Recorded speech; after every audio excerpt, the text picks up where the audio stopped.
All right, everybody, and we are live. Welcome back to Horsetooth Cinema Live. I've got a really fun episode for you guys today. Got a couple of guests coming on. One of them will be about 15 to 20 minutes late. That's going to be Pete from Playtendo Guy, who's been on a good few times. Great guy. But right now, we got Scott from Scott the Movie Critic. How's it going, man?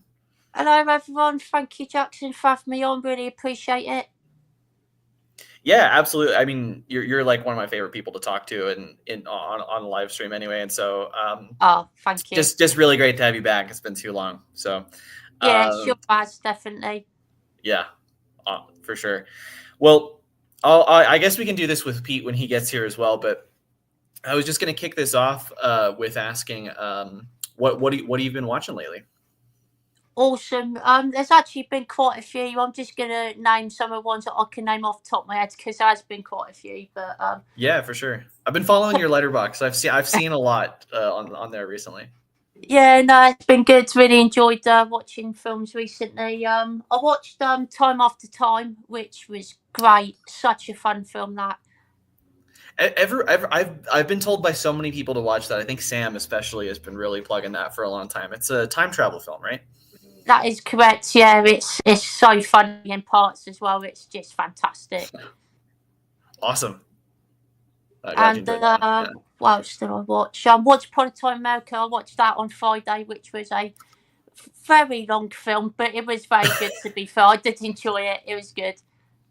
How long is that one? That's what I've been meaning to get around to for a while as well. But I think there is a director's cut. I'm not sure if mine was director's cut because I think the longest version of it is 4 hours 10 minutes. I want to say. oh my But god, the one I watched was 3 hours 50 minutes, and yeah, to be fair, that was enough for me. I did feel the runtime a little bit, but still a sure. really good film though. Yeah, for sure. No, sometimes like I don't know, like there's so many films like that that have that great reputation and that are just like super long, and Yeah. that's kind of the intimidating part of it for a while. Mm. Usually, I find that those are rewarding enough when you get around to it, but it's like an intimidating watch. So like, no, that's cool. You got around to that one. Yeah, no, it was definitely worth it. It was a bit slow at the start, but once it got going, it was really interesting, and I did have a great time by the end. Cool. Yeah. Also watched 48 Hours and Another 48 Hours. It was actually first time watching another 48 Hours, but 48 Hours is one of my favourite 80s films. I used to love watching that when I was younger, so enjoyed watching that for the first time in 4K. It was brilliant. Oh, awesome. Who released? Is the 4K release pretty recent, or Sorry, say that again, Jackson. is the 4K release like a pretty recent thing? I can't remember when it came out, actually. I've had it for a couple of years now, but I can't remember Oh, when okay. it was released. Gotcha. Yeah, no, there's always like there's so many like great like classic 80s movies that like you wouldn't necessarily think would like be like high priority for a 4K that just like keep getting them. So that's really Yeah, cool as well. Just wanted to keep track of that. Yeah. definitely. Another 48 Hours was actually a fun sequel. It was my first time watching that, so I actually really enjoyed it, to be fair. It was good. Yeah. I need to see those. Those are big blind spots for me as well. I do recommend them. They're a good time, to be fair. Yeah, awesome. Anything else or Extreme Prejudice as well, which was another Walter Hill film. He directed 48 Hours films as well, and that was another really good Walter Hill film. Great cast, Paz Booth. Who else was in it? I've forgotten most of the cast. To be honest, I forgot. What's the other? Oh, Nick Nolte. He was in it as well. But yeah, there was a lot of great actors. There was one of the guys from Revenge of the Nerds in it as well. He was a good character in the film, and yeah, it was a really entertaining film. Actually, I enjoyed that one. cool? Yeah, no, Walter Hill's a director I definitely need to get into quite a bit more. Especially The Driver, I think is the one I want to start with. Mm. I thought that Really was influential. Yeah. I thought that was a bit slow for me, but it is a lot of Okay. people's favourites, to be fair. So yeah, definitely give it Yeah. a go. Yeah, for sure. And did he do Streets of Fire, or am I thinking of somebody else? Yeah, I Yeah, was yeah, Bob yeah. Hill. That's a good Nice. film. I really enjoy Yeah. that one. Yeah, no, he's another one of the. You've actually been mentioning quite a few films that are like that. I just need to get around to like that. He's a big like 80s blind spot director for sure. He's done some crackers. Definitely recommend checking him out. He's great. Oh yeah, awesome. Yeah, no, unless there's anything else you want to mention, it sounds like some great watches. Oh, what else have I watched? Red Rock West, Nicolas Cage film. Watched that for the first time. That There was we go. There's one I've seen. Yeah. that's a really fun movie. Yeah, it's a strange one because like it reminds me a lot of, I don't know if you've seen Blood Simple, the Coen brothers. It's like the no, I first don't movie. think I've seen that one. It's really similar to that, like just kind of in like the setting and plot. Like it's kind of like a like noir like crime thing kind of set out west. But Red Rock West is interesting because it has a little bit of that tone, but then you have Dennis Hopper's like crazy performance. Like it's and it's funny that Nick Cage is in it and he doesn't really like meet him on that same level. Like Nick Cage is giving like a pretty like, I don't know, more of a grounded performance. I kind of felt like when I was watching that, but fun movie. Yeah. Nicolas Cage is actually really good in that film, to be fair. Yeah. No, he's really good in it. For sure. Cool. Those are some good watches. Yeah, anything else? Just yeah. I'll mention one more Legend. It was Legend of the Seven Golden Vampires, which was absolutely insane. Martial arts and horror mixed in. Can't beat it. Oh, nice. Speaking of martial arts and horror, so recently I guess I'll mention it when I do my watches, but I watched a Shaw Brothers film, the 36 Chamber of Shaolin, which is probably like it's like one of the more famous ones I think they did. But the first Shaw Brothers film I ever saw like back in the day was this film called The Boxer's Omen. Have you ever heard of that one or seen it? No, I don't think I've heard of that one, to be honest. If you're into like if you got really intrigued by like martial arts films that are like really that have a lot of like really gross like 80s body horror type stuff in it, that's one to check out as well. That's one of the strangest movies I think I've ever seen. It sounds insane, to be fair. Well, awesome. Sounds like a great list. Frankie Jackson. Yeah, and then we'll do this for Pete as well when he gets here, but I guess I'll just go ahead and do some of mine real quick. Yeah. So last night I went to the cinema and caught up with Mickey 17, the new Bong Joon-ho film. Yeah. I like when I saw the trailer, I was a little, I don't know, like I wasn't really sure about it. Like I thought that the tone, like the humor and stuff was a little. I wasn't totally sure it was for me. It looked a little like too Marvel-y at times. But actually, no, I ended up really liking it. I thought it was really funny. It's, I don't know, there's something about like Bong Joon-ho's like English language movies that for me, like they're not as good of like, I don't know, they're just not as well written or well like put together as his Korean ones for the most part. Like I think all the scripts for his Korean ones are a lot better. But this, I don't know, there was just enough like creativity in it that and again the humor as well. I definitely had a good time with it, and the theater was really enjoying it. Like you kind of tell there was good energy from the crowd. So yeah, for anybody that's like skeptical of it a little bit, I would recommend like just going to check it out. Nice. Yeah, no, I rewatched Dune Part 2 the other night as well. Just after the Oscars, I was just like, oh yeah, that was like a great, like one of my favorite movies of the year. And it just came out so early that I think, it kind of got overlooked a little bit by the Oscars. Like I agree. It was my favorite film of last year, but I didn't see loads of films last year, to be fair, but loved it. Yeah, for sure. I mean, and it honestly did, almost maybe not quite as good, but it was almost as good, at home with just like a regular sound system as it was, in the theater with Dolby Vision and everything. So, just helped really well. Let's see what else I watched. In preparation for Mickey 17, I watched another one of the few Bong Joon-ho movies I hadn't seen, which was Mother. I don't know if you've seen that one. That's a good film. Yeah, I haven't seen it in a while, but I did really like that one. Yeah, it's one of those movies that like there's so many like kind of crazy like twists to it and everything that like I kind of felt the need to rewatch it like immediately after. Yeah. Yeah, like it's not a movie I feel like I fully understand yet, really, but it was so like that third act in particular like is so impactful and so much just crazy stuff happens that no, it's a wild ride. Like if you Yeah. like his movies, like you got to watch it. It definitely keeps your head thinking, that's for sure. Yeah. Oh my god, yeah, for sure. um And then just a couple more here. I mentioned the 36 Chamber of Shaolin. That, like, you know, if for people that haven't seen too many Shaw Brothers films, that seems to me like a great area to start. Like, it's got like some of the, it's so like influential on other martial arts films. Like, I was thinking a lot about the Karate Kid, and how Oh, like wow. the training montages in 36 Chamber of Shaolin, like they're, you know, where you have like these kung fu artists doing these like these exercises that you think are like kind of meaningless, and you're like, oh, why are they doing that? But it sort of like Right. progresses into actually helping them, you know, over time. Yeah. So all that stuff is great. It's got some great fight sequences. It's just fantastic. So yeah, that one for Nice. sure. I'll give that a go, actually. It sounds quite interesting. Yeah. I don't know if you have Mubi, the streaming service.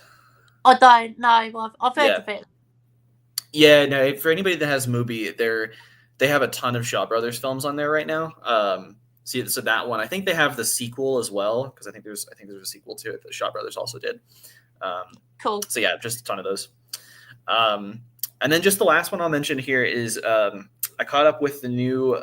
This is on a streaming service called Canopy that we have in the U.S. That's like basic. You can watch like 4 movies a month for free through like a library card. Oh, okay. And so it's the new Paul Schrader movie, Oh Canada. So it's an interesting story. It's basically about this guy who like was like a documentary filmmaker in the U.S. who has this reputation of like he fled the U.S. during the Vietnam War to avoid the draft. And now he's like an old man, like decades later, and he's kind of like telling his story, kind of, I guess, like the uncensored version of his story. And he really doesn't like the fact that he's just like kind of viewed as like this, you know, brave icon who like stood up to the war and everything. So he's like, there was a lot that he wanted to actually reveal about himself, about like how he was like a selfish character. Really, really interesting film. Especially, and it's really sad as well because like it's about a guy who's like dying essentially. Like that's why he wants to tell the story. And obviously, like Paul Schrader as well is also like really old and is quite sick. So it's it's a sad film in that way for sure. Sounds quite good, to be fair. I might have a look for that one. Yeah, for sure. But that's about all I have on my end. And then Cool watch it there. Yeah, I guess we'll go ahead and get into some comments here. We've got quite a few. Nice. Let's go. Let's go. We got Josh from Through the Lens. Hey, man, how's it going? Yeah, I hope you're doing well, too. Yeah, thanks for joining us. He says, out of all the Best Picture nominees, which was your favorite? Mine is I'm Still Here, but I'm over the moon that Anora won. Yeah, it's a good question because there's quite a few I liked this year. How about you, Scott? I've got to be honest. Last year was probably one of the weaker years for me. I haven't seen that many films that came out last year at all, so I couldn't really say. Sure. Yeah. Would you go with Dune then? Because I know you're mentioning like, you know, that was like your favorite film that you did see. Yeah, but I definitely 100%. That was great. 100% go for that one. Yeah, for sure. That's probably like top 3 for me out of the ones that were nominated. For the longest time, I probably would have said Anora as well.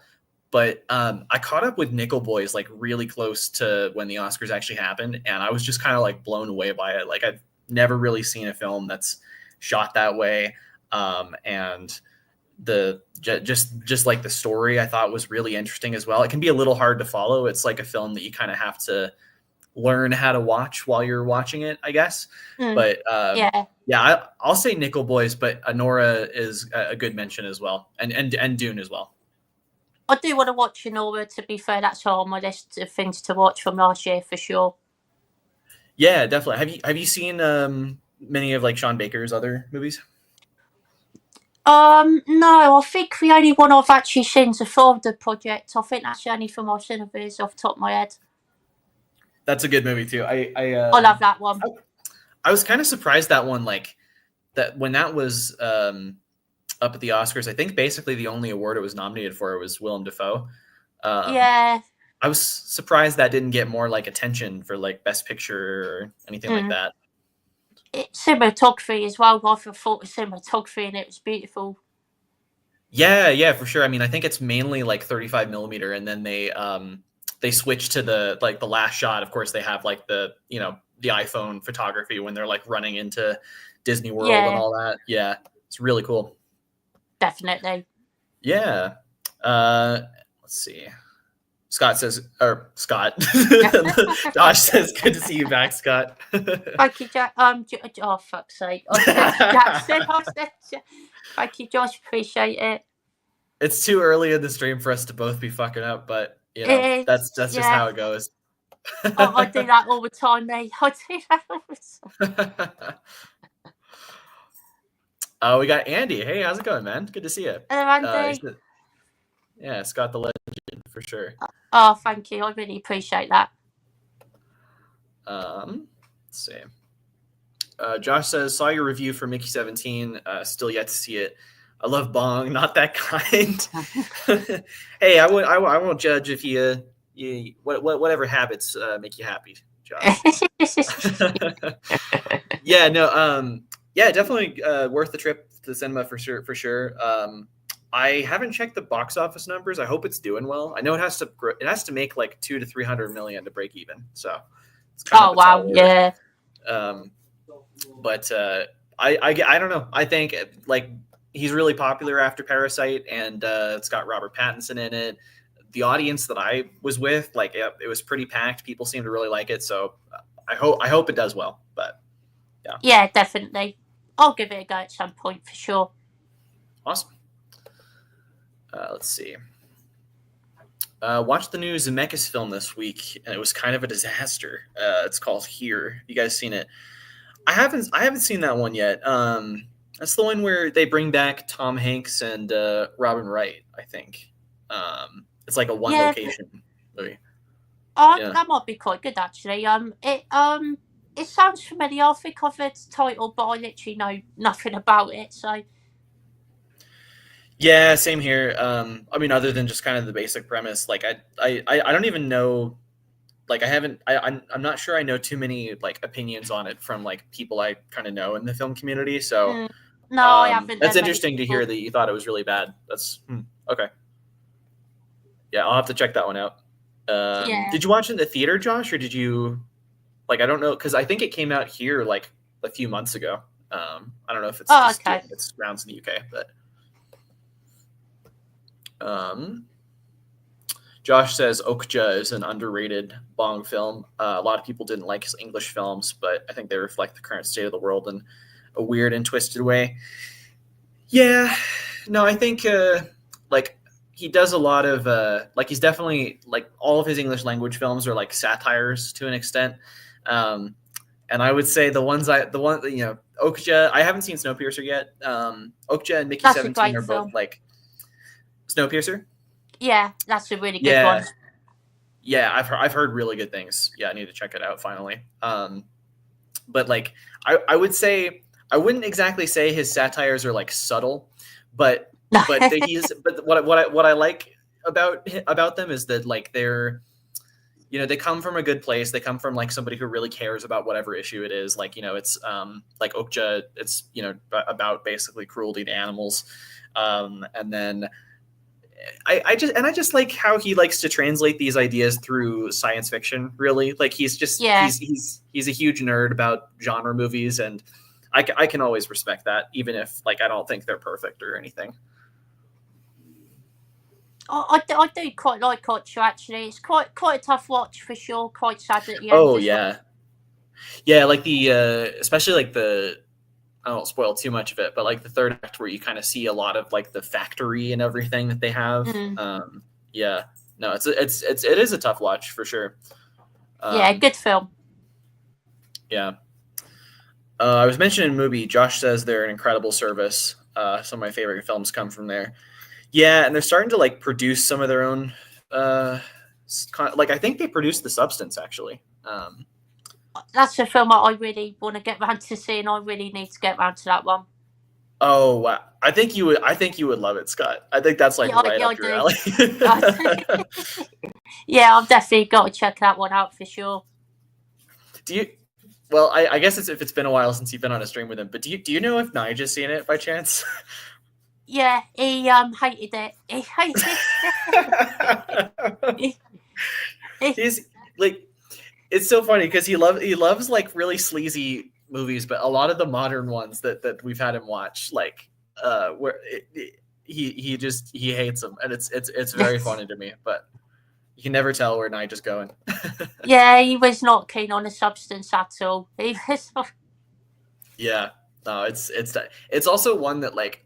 Because it's kind of funny. Like, it's crazy to me that it got nominated for Best Picture. Like, I'm happy it did, but like it was like I just knew people who like weren't into horror movies who were watching it because they wanted to complete like watching all the Best Picture movies and stuff. And, like, yeah. I think my parents are going to get around to it at some point. It's just like I'm trying to imagine them watching some of the scenes of The Substance. It's like, yeah, it's like yeah, there's like direct references to like Society, like wow, yeah, that's one fucked up film. That's it's good though. I do like Society. Oh, it's super fun. Yeah, no, it's like I think some of the reviews I had read on it like compared it to like Baywatch for a lot of it. It's just like a hangout movie a little bit for a bit, and then the last scene is just like the most insane body horror you've ever seen in your life. Oh yeah, it is that for sure. Yeah. Josh says I wasn't too big on O Canada, unfortunately. I found the whole nature of it to feel stale. I know that's the point, but it put me to sleep a bit. Okay. Yeah, I can see that. It's definitely like Paul Schrader in this, like the last 4 or so movies he's done, like the that like trilogy he did with First Reformed, Card Counter, and Master Gardener. Those are all like similarly like really slow dramas, and he's kind of like gotten further and further away from making like a genre movie, like a thriller. Like Card Counter definitely is a bit of a thriller, but and then now like Oh Canada is just a straight up drama about like an old person recapping their life basically. I can understand if it's a bit slow for people. Yeah. Nickel Boys blew me away too. Yeah, no, really good film for sure. Yeah, I've heard good things about that one, to be fair. Yeah, didn't get too much of like a distribution. I mean, like kind of like snuck into the Best Picture conversation like at the last minute, but yeah, that was a surprise.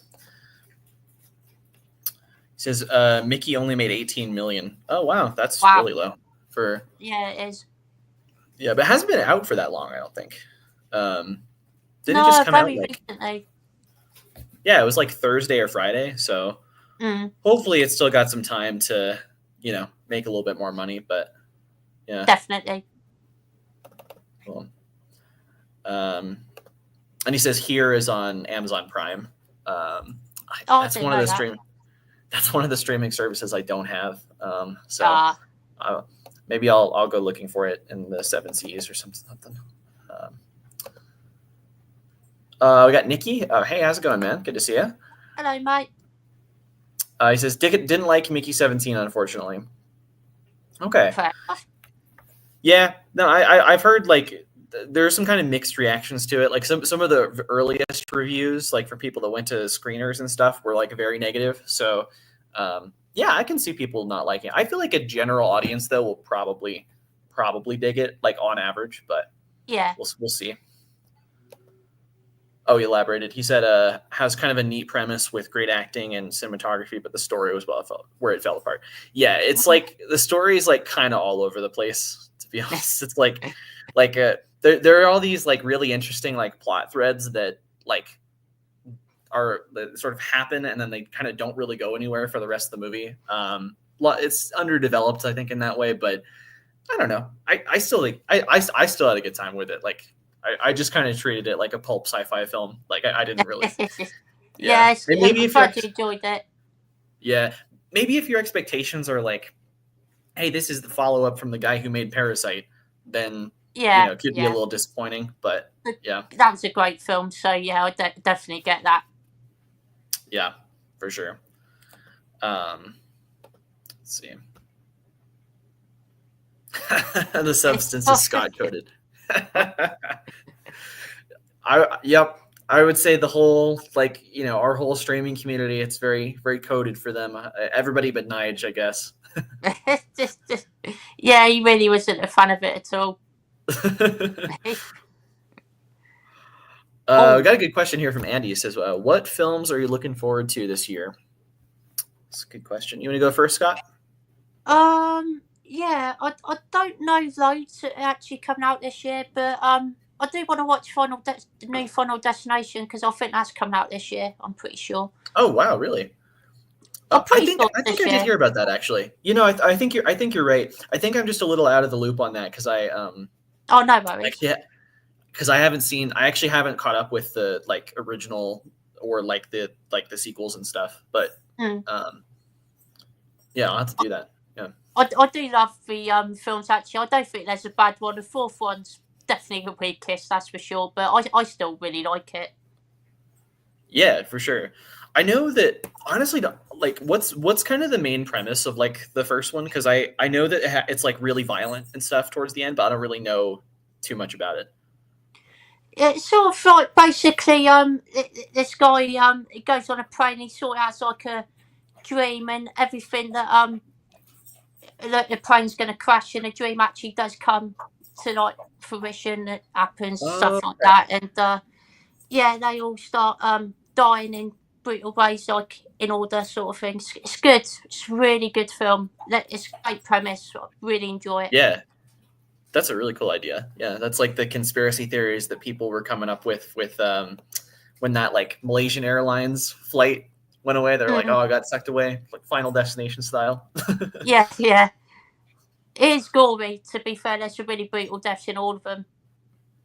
Cool. Yeah, really cool. Oh, I didn't answer the question. I just realized. Were there any other films also that you're looking forward to? To be honest, I really can't. I'm gonna have a quick look, actually, because I can't. My memory is shocking. I was pulling up Letterboxd as well. I was trying to think of what's on my watch list. While you're doing that though, we have somebody coming here. Pete, how's it going, man? Hey, like a background. Hey, Jackson. Hey, Scott. Oh, thanks. Hey, yeah, doing well. Good to see you. Hey, Scott. Hello, Pete. It's good to see you. Thank you for the invite. I've really been looking forward to it. It's been great to be back on the stream. Great to chat to you, Jackson, and you, Scott. It's been a long while. It has, yeah. Yeah, for sure. Long time. I know, it's been way too long, for sure. Yeah. We were just talking about what films we're looking forward to most this year. Scott and I were about to pull up our Letterboxd watch list. Scott mentioned there's a new Final Destination movie, I think, which I didn't know about, actually. Yeah. I was like, I did not know that. Do you have any films that you're looking forward to that are coming out soon? Mission Impossible. Oh yeah. Yeah, I like the most recent one. It kind of felt a little bit much of a cliffhanger, just kind of ending on the part one and everything. But the set pieces were amazing, the motorcycle off the cliff and everything, super fun. Yeah, that was great. I loved the last one, to be fair. Yeah. I'm trying to look at my watch list as well. I mean, some of these are more towards the end of the year, but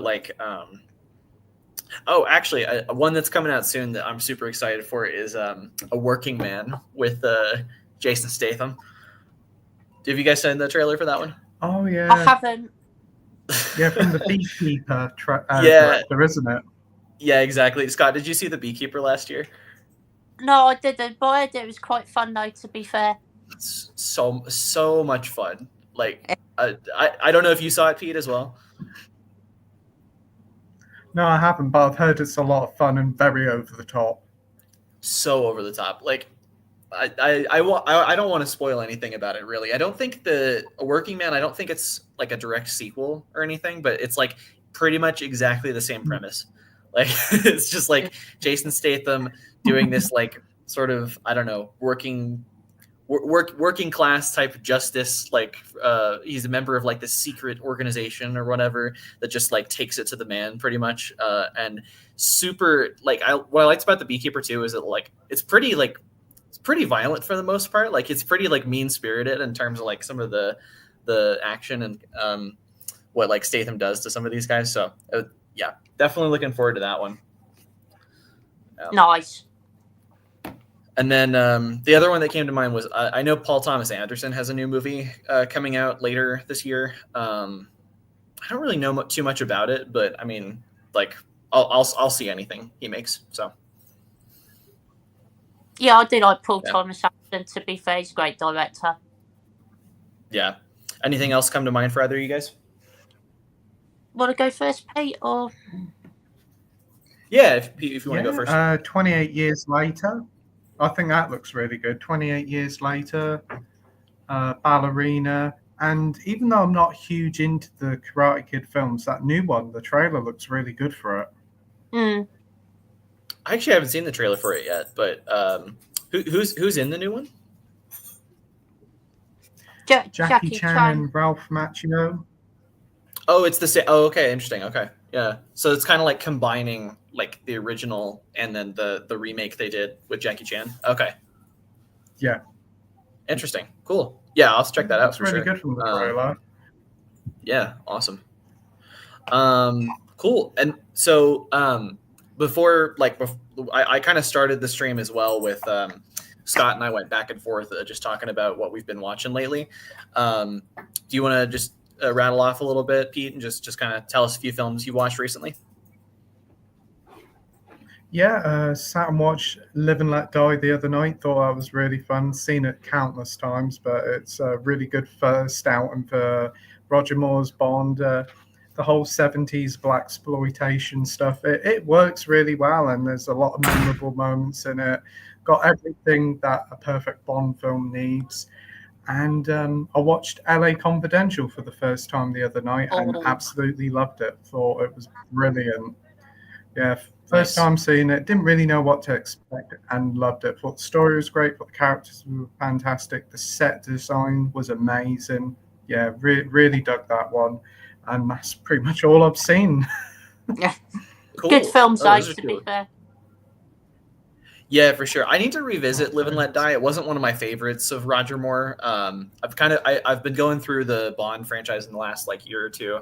I've got like two more, I think, before I've seen all of them. But no, like some of the elements of that film, like I think Roger Moore is really good in it, and like the theme song is awesome. Like that's like one of the best ones they did. Yeah, definitely. Yeah, definitely. Cool watches. Let's see. Let's go to some more comments. We've got Andy here saying The Substance is really good, not amazing. I forget, Pete. Have you seen The Substance? Yeah, I've seen it. I really enjoyed it. I thought it was a fantastic film. It's definitely you either love it or not. It's out there, but it's fantastic. I watched it in cinema, and a lot of people walked out and put their food to one side whilst they watched it. Yeah, I kind of, so I mean, I'm super into body horror and everything, but like I said this in my first review that like when I first saw it, like some of those early scenes were so intense that I actually like I started to get a little bit lightheaded. I got up and like walked around the hallway for a bit. Like that's not usually something I have to do, but yeah, it was a crazy crowd. Like they were just like I can't remember the last movie theater experience I've had where the crowd was like that reactive to the film. Yeah. Mm. It was mostly pensioners in my screen, and so they were very shocked. Wow. I can imagine. Wait, did you see it? Like when a native more was on the floor, a lot of people walked out.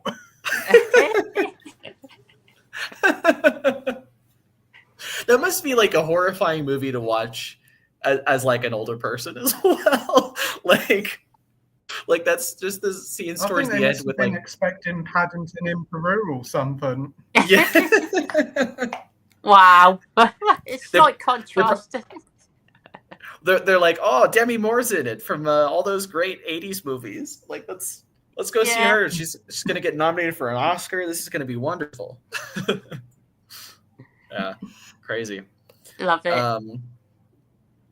Been a tough year for new releases for me personally so far. Yeah, I'm a little behind, I have to say. Because but I think I agree in that like some of like my favorite new like releases from that I've seen so far are actually like things that you could technically count as 2024 films, but like for example the Brutalist I really loved, but it didn't like it's for a lot of people it's a 2024 movie. I just didn't get to see it because like it wasn't released near me until 2025. Probably the same for you guys also, right? Because in the UK. I think so. Yeah, I think that came out 2025. Yeah, for sure. But yeah, for like new releases, it's been okay. Like it's been a lot of like 3-star movies for me so far. I don't know what you guys think about what the year's been like at the moment. There hasn't really been anything out this year that I've really wanted to see. I did want to go see Nosferatu, but I didn't get around to seeing it in the end. But I will be getting that on 4K at some point for sure because I do want to check that one out. Nice. Yeah, I hope they do a good job with the 4K on that because it's like it's definitely a film that's like has a lot of dark lighting and everything, and so hopefully you would hope that they make the transfer as good as possible to kind of like make that pop. But yeah, definitely. I do want to see Our Eyes as well. Oh yeah, that's another one I haven't gotten around to yet. Heard kind of mixed things, but like I definitely know a lot of people who like it, so yeah. What about for you, Pete? I would agree with you, Jackson. There's been quite a few titles out there that look good, but I kind of feel like I'll wait for streaming or wait for a Blu-ray. It's not got to go and see it straight away at cinema. I've only seen like probably 2 or 3 new releases this year. Captain America, which was rather forgettable, but did go and see Nosferatu on New Year's Day when it came out here, and that was wonderful. It's such a great film it is, and I hope you enjoy it when you watch it, Scott. But I think we're going to be, once we get into April, May, it'll be much better, I suppose, once we get in the summer rush. Yeah, probably be some great films, to be fair. Yeah, hoping it's better for like blockbusters and stuff like that than it was last year, because last year we had like obviously Dune and then Furiosa, which like had the budget of a blockbuster, but then didn't make any money, But I feel like it was kind of lackluster. At least like there were a lot of really good small movies last year for me, but just for the bigger stuff, hope it's better this year. Definitely. Got Josh saying same Andrew, but best of the year so far for me is I'm Still Here. Yeah. No, it's I don't know if either of you guys caught up with this one around the Oscars. No, I haven't. Yeah, it's good. I watched it in basically the day before the Oscars. I think it was the last one I caught up with. I liked it. I personally didn't really understand like the Best Picture hype it was getting. Like it's a really well put together drama, but it just like it wasn't like extraordinary in any way, or there wasn't any like crazy filmmaking or anything that just really made it stand out. But it's definitely like really well like put together. Like I understand why people like it so much.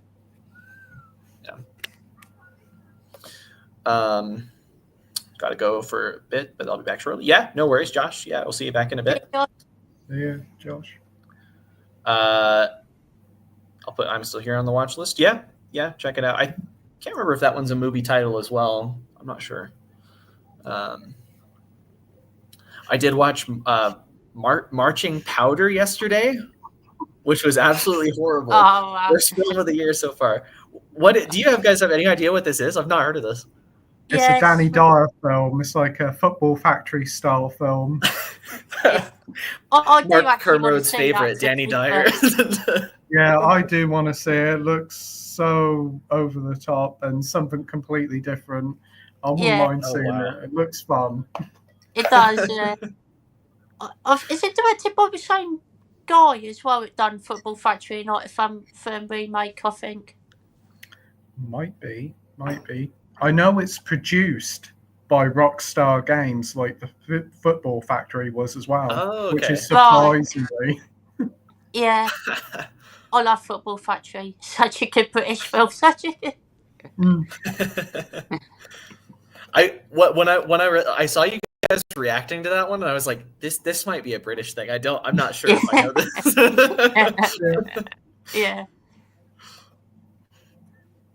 He says Superman's my most anticipated for the year, but Sinners seems really exciting too. Yeah, Sinners I kind of forgot to mention. I've been seeing trailers for Sinners since legitimately last fall, like October. And I think it comes out in April over here. I don't know if it's the same over there for you guys. Yeah, I think it is. I saw a trailer for it. The first time I actually saw a trailer for it. It looks really good. And then, it's coming out next month. So I'll have to check that out. And Superman, I'm really excited for that. I think that will probably be the best superhero film this year. I think it'll be something special. Yeah, it's definitely the first superhero movie, maybe since the last Guardians of the Galaxy movie that I'm kind of intrigued to go back to the cinema for. Most everything else I've just kind of caught up with on streaming afterwards, but it's James Gunn. I'm hoping things look good with it. Yeah.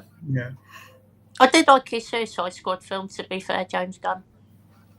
I still need to see his Suicide Squad film. I think it's maybe because the Suicide Squad or wait, no, the 2016 one's just called Suicide Squad. That one was so bad that I was just I don't know. I just didn't have too much interest in it, but I've heard really good things about it. Yeah, it's a lot of fun. It's basically like an R-rated Guardians of the Galaxy. Oh, cool. Yeah, that's a good pitch. Yeah, awesome. Yeah, and of course you got Sylvester Stallone as King Shark. Brilliant. Yeah, really good casting. Definitely. And John Cena's brilliant in it, and the Peacemaker TV show is a lot of fun as well. I've heard that's really good, to be fair.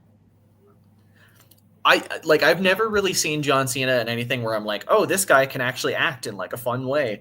But everyone tells me that no, watch the Suicide Squad. He's really good in it. I was dreading him in it, and as soon as I saw him on the screen, I was like, oh, this could be bad. I was like, he ain't too bad. And by the end of the film, I thought he was brilliant. And when I heard about the show, I was like, okay, I'll give it a go. And the show's super fun. It is. Huh. It's got a great theme song. It goes all different places. You also got Robert Patrick in it as well from Terminator, and he's really good in it. Oh wow, that's really cool. I didn't know that. That's awesome. We got Playing Down Under saying good day, y'all. Hey man, how's it going? Hey. Hello, mate. I'm assuming he's Australian. I think so. Yeah. Maybe. Anything with Statham is a win. Yeah, when we were talking about Beekeeper and Working Man. I mean, he's definitely been in some bad movies before. I'm not The Meg or I'm trying to think of some other stuff he's been in, but I wouldn't say he's. Meg. Oh, you did or didn't? Yeah, I didn't mind it. I thought it was quite entertaining. Yeah. No, that's fair. That's fair. I wasn't on it, but yeah, I totally get that. He's also got a really interesting claim here. I don't know how you guys feel about this, but he says Roger Moore is the best Bond. I'm curious for you guys. Maybe we'll start with you, Pete. But who are your favorite Bonds? Or I guess maybe since there's so few of them, maybe how would you rank them? Oh, that is a really hard question. I think probably my least favorite Bond is probably Daniel Craig. Oh, okay. I do think he's good. I just prefer the old style of Bond films. But I do think probably the best would obviously have to be Sean Connery, probably Pierce Brosnan and Roger Moore. All three of them. When I think of Bond, I think of those three. George Lazenby was really good as well. In the one film he was in, probably my second favorite Bond film, and Timothy Dalton's fantastic as well. I think they've always picked a good Bond. And I think whilst Daniel Craig's my least favorite, he's the worst of a good bunch. Yeah. And yeah, for sure. I can understand how like when if you you grow up as well, which one you first watch is the one that you kind of grow close to. That's the thing, and that's like why I have a really like soft spot for Craig. Like, despite like, I don't know, the more Bond movies I watch, the more I appreciate some of the other actors. But like, at the same time, I did grow up with him, so for sure. What about you, Scott? There is still quite a few Bond films I do need to see, but I haven't seen any of the Daniel Craig ones all the way through. I saw half of Skyfall at secondary school, believe it or not. I just never got around to finishing it. I did actually really like what I saw of it, though. It was pretty good.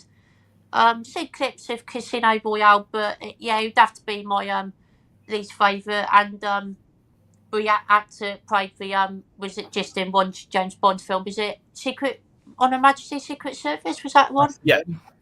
Yeah, I haven't seen that one, so that'd be obviously last as well by default. But it's tough between Sean Connery, Roger Moore, and Timothy Dalton, because I really like all three of them, to be honest. What I've seen of them, and Living Daylights and License to Kill were absolutely brilliant Bond films. I think I really like those two films.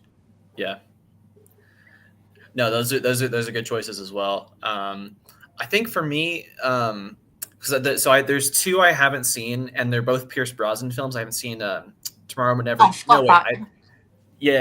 haven't seen. Actually, I think there's three I haven't seen. I think I basically, of the Pierce Brosnan films, I've only seen GoldenEye, and I need to watch the other three. Pretty much. That's one of my favourites. That one. Oh, GoldenEye's great. Oh, yeah, for sure. But I think weirdly, I actually think Pierce Brosnan might be my least favorite, just because I think that, like, from what I've seen, all the other Bond actors kind of have their own thing that like makes them like theirs. I feel like Pierce Brosnan, like he does a lot of things, like he has kind of like a little bit of the suave quality that, you know, Connery has. He's a little bit tough, like, you know, Dalton and Craig. He can be funny like Roger Moore, but like I feel like he doesn't do any of those things better than any of those other people, at least for me. But yeah, I think he's still good. Like, I still like him as Bond. And then I'd probably go, it's tough. Maybe Roger Moore, just because I think some of his movies are a little bit weaker for me, but I still really like when he's good. It's like Spy Who Loved Me. Like he's great. I love him. George Lazenby, maybe I'll go next, just because he only has the one film, but I really like him. Like, I think that movie is like one of my favorite Bond movies, like top two probably. It's a wonderful film, it is.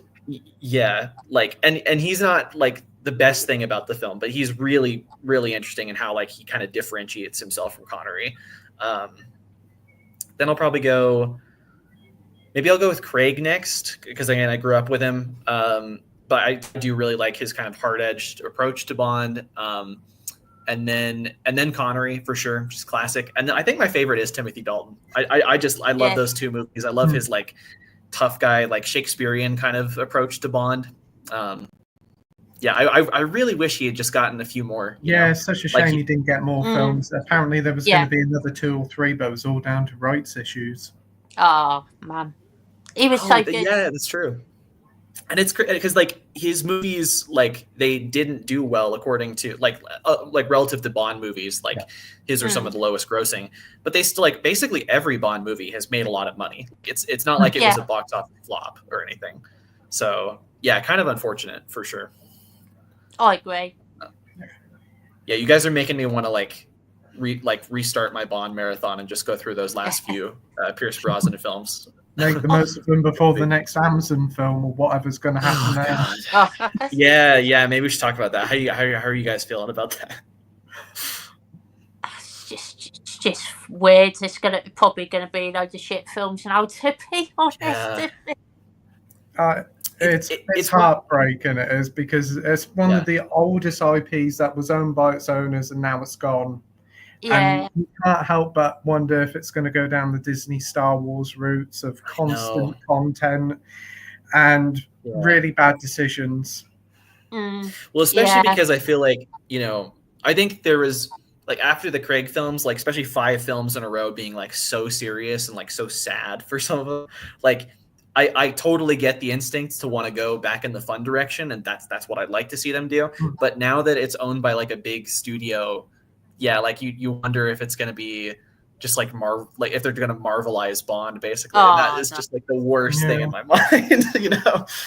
I really hope it don't go that far. I really like. Yeah, apparently I don't know. the execs said to Barbara Broccoli, "We want MCU-like humor in the next Bond film," and she just said no. She said they were a load of idiots, and apparently afterwards, Bezos said, "Just pay her off. We'll own it, and we'll do what we want." And it's just such a shame. I mean, we don't know what's going to happen yet. We don't know who the next Bond is and what the film's going to be. So reserve judgment till the film, but it doesn't look good. Yeah, I mean, especially like I'm hoping they pick a director that that has a real love for it. I think that would help kind of minimize the damage, I guess. But yeah, it doesn't look good. That's for sure. Yeah, I agree. Yeah. Nikki says most of the new releases have either been okay or just outright bad. There've only been 2 I've rated above 3 out of 5. So for me, I'm a little nicer to like some of the ones that people say are bad. I'm like taking a look at my list. Like one off the top of my head that people didn't like was Wolfman. I actually didn't mind it. I thought it was like totally fine. Like it's a clumsy movie in terms of like it being a remake, and also like just like the family drama is like very standard and straightforward. But I don't know. I thought it was totally fine. There's some good creature effects in it. It's just kind of a fun thriller. I don't know if either of you guys saw that. No, I haven't. But I will give it a go. Yeah. The director of Saw, isn't it? Lee Wan-now, whatever his name is. I think he wrote Saw, because I think James Wan directed at least the first one. But no, Lee Wan-now then directed like the Invisible Man remake with Elizabeth Moss, and then Upgrade as well, which is like a really cool like cyberpunk movie. Yeah. I think this is like pretty easily like his weakest movie, but it's still good. Like one of the bigger problems with it is just that like, have you guys seen his other movies like Invisible Man and Upgrade? I've seen Invisible Man, but I haven't seen Upgrade yet. I've heard it's really badass, so to be fair. Really badass. It's really nice. Fun. but he does this like really unique camera movements where he likes to like whip the camera up really fast and like follow characters when they do that, especially like for action scenes. There's just not a lot of that kind of stuff in Wolfman. Like he just like it's not as good of like an action type thriller as it could be. It's mainly like but they do the like suspense, like directing of like the suspense sequences, like when they're trapped in the house, like all that stuff is pretty good, I thought. But I understand people not liking it too. Like that's totally cool, Nikki. Were there any movies that like you got like? I'm trying to think of like some of the movies that people are kind of down on. Like, are there any movies that you guys have seen that came out this year that you weren't huge on? I did see Flight Risk. That was okay. Oh, yeah. That's one I skipped, but it's fine. I had a free cinema ticket, so I was a little bit nicer, but it was all right. But I did see Companion. That was really good. That's a really underrated film. And there's is it Novocaine coming out very soon with Jack Quaid, and that's supposed to be pretty good as well. Yeah, I haven't. It's not even out yet, Novocaine. But I did see Companion, and I really liked it as well. No, I thought that was a fun, kind of AI like robot type thriller. It's actually kind of similar to Upgrade in a different way, if I think about it. But yeah, super fun. And actually, Nikki, I think brought that up next. Best of the year so far, Companion and One of Them Days. Nice. I remember One of Them Days. Never heard of that one. One of those. I've heard of it, but I'm trying to remember like what it is exactly. Yeah, I haven't got a clue. Yeah, but Scott, I recommend Companion if you haven't like put it on your list yet. Like, yeah. What did you think, Pete, about like Scott? Have you seen the trailer yet? No, I haven't. I don't watch many film trailers actually. To be fair. because I feel like we won't spoil it, I guess, but I feel like the trailer gave away quite a bit of what it ended up being. Would you agree? Right, yeah. I only ever saw the teaser trailer of it. I did, where they're sitting at Okay. the dinner table and she's on fire and Yeah. he's all bruised up. But the poster is a big spoiler. It is. Yeah, Oh, that too. wow. Yeah, that's the thing is, like, don't even look at it's kind of like Audition. Like the poster for Audition completely ruins the the twist of what it is. So Yeah. I would avoid as much as you can before you see it, Scott. But yeah. Well done. I'll try my best anyway. Yeah, definitely. Cool. Oh, classic Winslow wave. How's it going, man? Winslow, Great to see you. hello, mate. Playing Down Under says Back in Action's a good watch. Light comedy action. Is that a recent one, or is that like a? I don't remember what that is. It's an older film. It rings a bell. I can't remember what it's about though. I'm gonna have a quick look at that actually. Oh, it's the Jamie Foxx film with Cameron Diaz. Netflix. Oh. Yeah. Oh, I know this one. Yeah, it's a Netflix one. I don't know. Netflix originals always make me skeptical, but I might get around to that at some point. Yeah. I don't know if have either of you guys seen it. No, I haven't seen it. Probably might not. A lot of the Netflix originals, I've never really been too fussed about them. Yeah. no, some dodgy ones. Really dodgy ones for sure. Nikki says, I laughed about 3 times in Marching Powder, all of which were jokes about not involving characters opening their mouths, in case you're wondering what kind of movie. Yes, Heather. Oh man, I wish I had the cultural inside knowledge about this. That sounds. It's just Danny Dyer swearing for 90 minutes. Yeah, which I'm more than happy to watch. To be fair, I quite like Danny Dyer when he swears and Sign me up. Business is a good film. Yeah, I've heard. Not sure if I've seen any. Let me look them up real quick. I know I kind of mentioned this, but I know Mark Kermode hates him. Yeah. Yeah.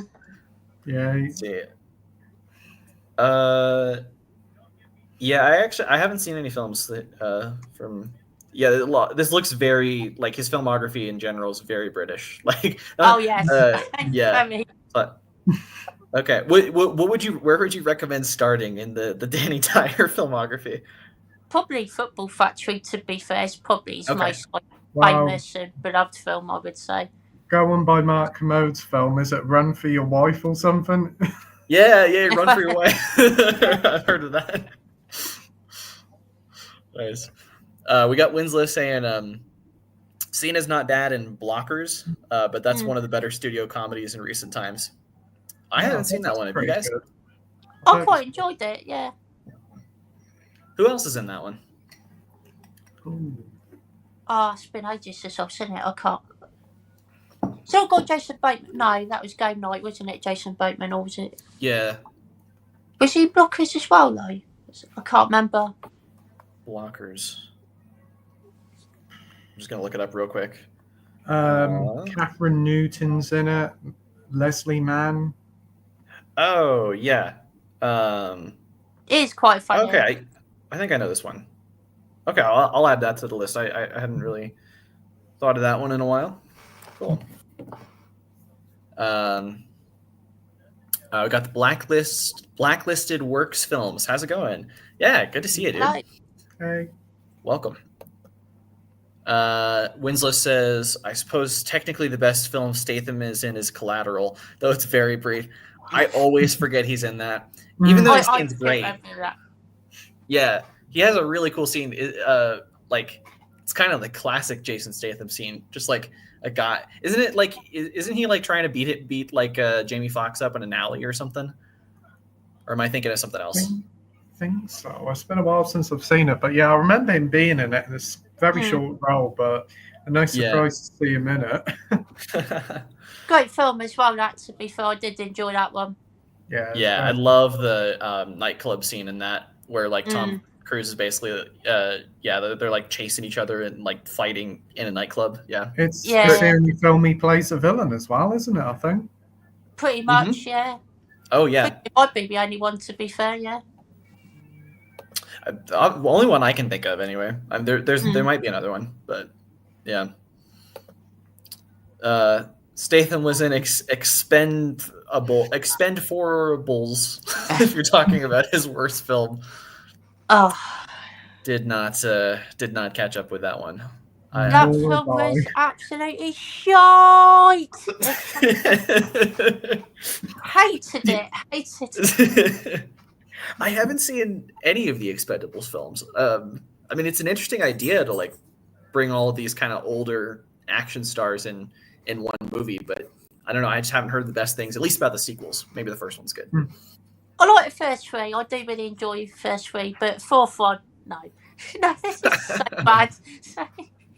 The first two are really good. The third one went 12 plus, so it kind of took away a lot of the 80s action vibes for it.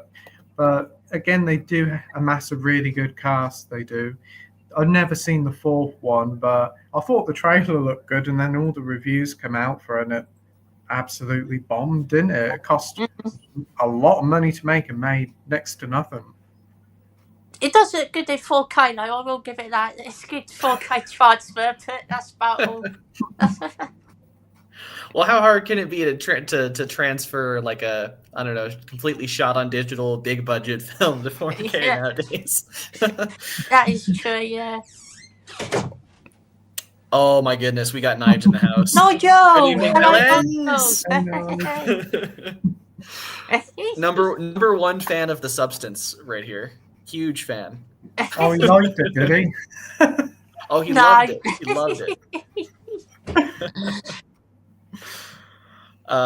Andy says Sir Sean Connery, hands down the best epic. Are we talking about Bond still, you think? Or yeah. Possibly, yeah. Yeah, the first, because like I get what you mean, because like in the last two, especially Diamonds Are Forever, but even You Only Live Twice a little bit, he does look bored. Like he looks like he just doesn't want to do this anymore. I really like You Only Live Twice. Diamonds Are Forever. I like that one. Diamonds Are Forever is probably my least favorite Bond movie. It's so cheesy. It just doesn't work for me. I like You Only Live Twice. He makes for a very, very convincing Japanese man, don't he? I know. It's so funny actually as well, because I know I still haven't seen Die Another Day yet, but I know that in that one I've heard the spoiler about how the villain has like a cross-racial surgery, and it's like where he goes from Korean to white, and then the Bond franchise also has going from white to Japanese. Lots of racial surgery in Bond. No, but yeah, especially the first three, Sean Connery. Like, probably my favorite out of those is Russia with Love. I think he's amazing in that one. Fantastic one. Have you seen Never Say Never Again, where he comes back in '83? I think it is. No, I have not. I've heard that's the one that like no Bond fans like, right? It's a fun one to watch. It is. You got Mr. Bean in it. He pops up. Rowan Atkinson. He does. Oh, that's crazy. Wow. Mr. Bean and Johnny English, who basically is a James Bond spoof, you know? Yeah. Wow. Yeah, Andy's saying hi to Nige. Let's see. Best Bond, in my opinion, is Pierce Brosnan. It clearly has the best blend of Connery and Dalton. My first Bond was Moore, so I love his take more. He's the most fun. That's kind of what I was talking about earlier. Like I think, like again, like he takes elements of like, and that's the reason you could like him more, is that like he takes elements of so many different Bonds and kind of combines them all into one. I wish, like for me, I just kind of wish he stood out more as like his own thing. But if what you like is kind of all of those elements, that's a great pick. Yeah. I love GoldenEye, but I haven't seen his other ones. Yeah. They're all okay, bar Die Another Day. That one's a bit, bit Diamonds Are Forever there. Oh yeah, no, I've heard so many like details about like just the crazy stuff that happens in that movie, from like the invisible car to like I don't know. Isn't there like doesn't like the villain wear like a Power Rangers type suit at the end of Oh it or God, something? wow. Yeah, he also jet skis on a terrible CGI wave. Oh my days. Yeah, no, for sure. Andy says Brosnan's a copy of Roger and Connery. Literally, he even said it in an interview. He's fourth best for me. Yeah, yeah, it just depends on how like you view it, but yeah, I think he's clearly like trying to take like he's super suave, like just like his introduction scene in GoldenEye, among the best, like compared to like Connery in that way. But and then yeah, he has a lot of great one-liners. I think I've heard some of them in like some of the later movies and stuff, but I love the dynamic between him and Femke Jensen in GoldenEye. She's just such a good character. She's brilliant Yeah. in that film. She's one of the best villains in the series. For sure. 100%. She just has sex with people to kill them, basically. It's Yeah. Yeah.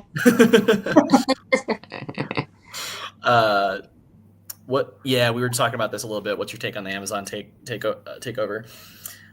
I get, the only thing I'll say about it is that I don't think it's not over until it's over, basically. Like we actually have to see one of the movies in order to like fully, like kind of say it's over or whatever. But yeah, it doesn't look good.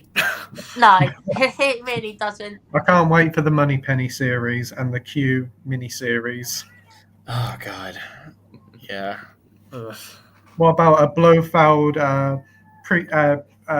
TV series on how he became Blofeld as well? Oh wow. It's so fun. It'd be so funny to like compare that to like how Blofeld was treated in the early movies, because like he's just kind of like there for like a scene, and he's always like off camera for like the first 3 or 4 movies or whatever, and then they finally introduce him, I think, in You Only Live Twice. It's Donald Pleasance, and then on Her Majesty's Secret Service they get a completely different actor to play him. Like there's just no like carryover. He's just always like the villain that and that's it. But like to give it this whole backstory, like it's just so unnecessary. Let's see. I've never seen the Timothy Dalton movies because everyone told me he's the worst Bond ever. Oh, definitely. Oh no, I don't think so. Yeah, definitely not. He's got 2 fantastic films there. Very, very good. The only issue was shame he didn't have more films. Yeah. Yeah, no, for sure. Like if you don't know, like he took he had like a background in like Shakespeare acting. I think he did a lot of like plays in London's West End and stuff. But and you can definitely see it with like the way he approaches the character. He like read the novels a lot, the Ian Fleming novels on set. Like I think it's a very good take on the character, and the movies are fun too. Like they're both like they're very 80s, but like in a good way. Like they feel like, I don't know, like what is it? Living Daylights, like with the whole like Afghanistan thing at the end, feels like a Cold War thriller. And then like what's License to Kill? Yeah. That one's almost like a Miami Vice adjacent type thing. Yeah, Miami Vice episode of this. Yeah, it's a really cool like blend of stuff that they're doing in those movies. So definitely not the worst, I don't think. I think License to Kill is actually quite brutal for a Bond film as well. To be fair, like some of the action in it, it's really gory for a Bond film. Anyway. Yeah. There's a certain scene in an air chamber. That's a great scene for sure. Like I can't think of any other Bond movies that make me think of Scanners. Like it's James Bond films.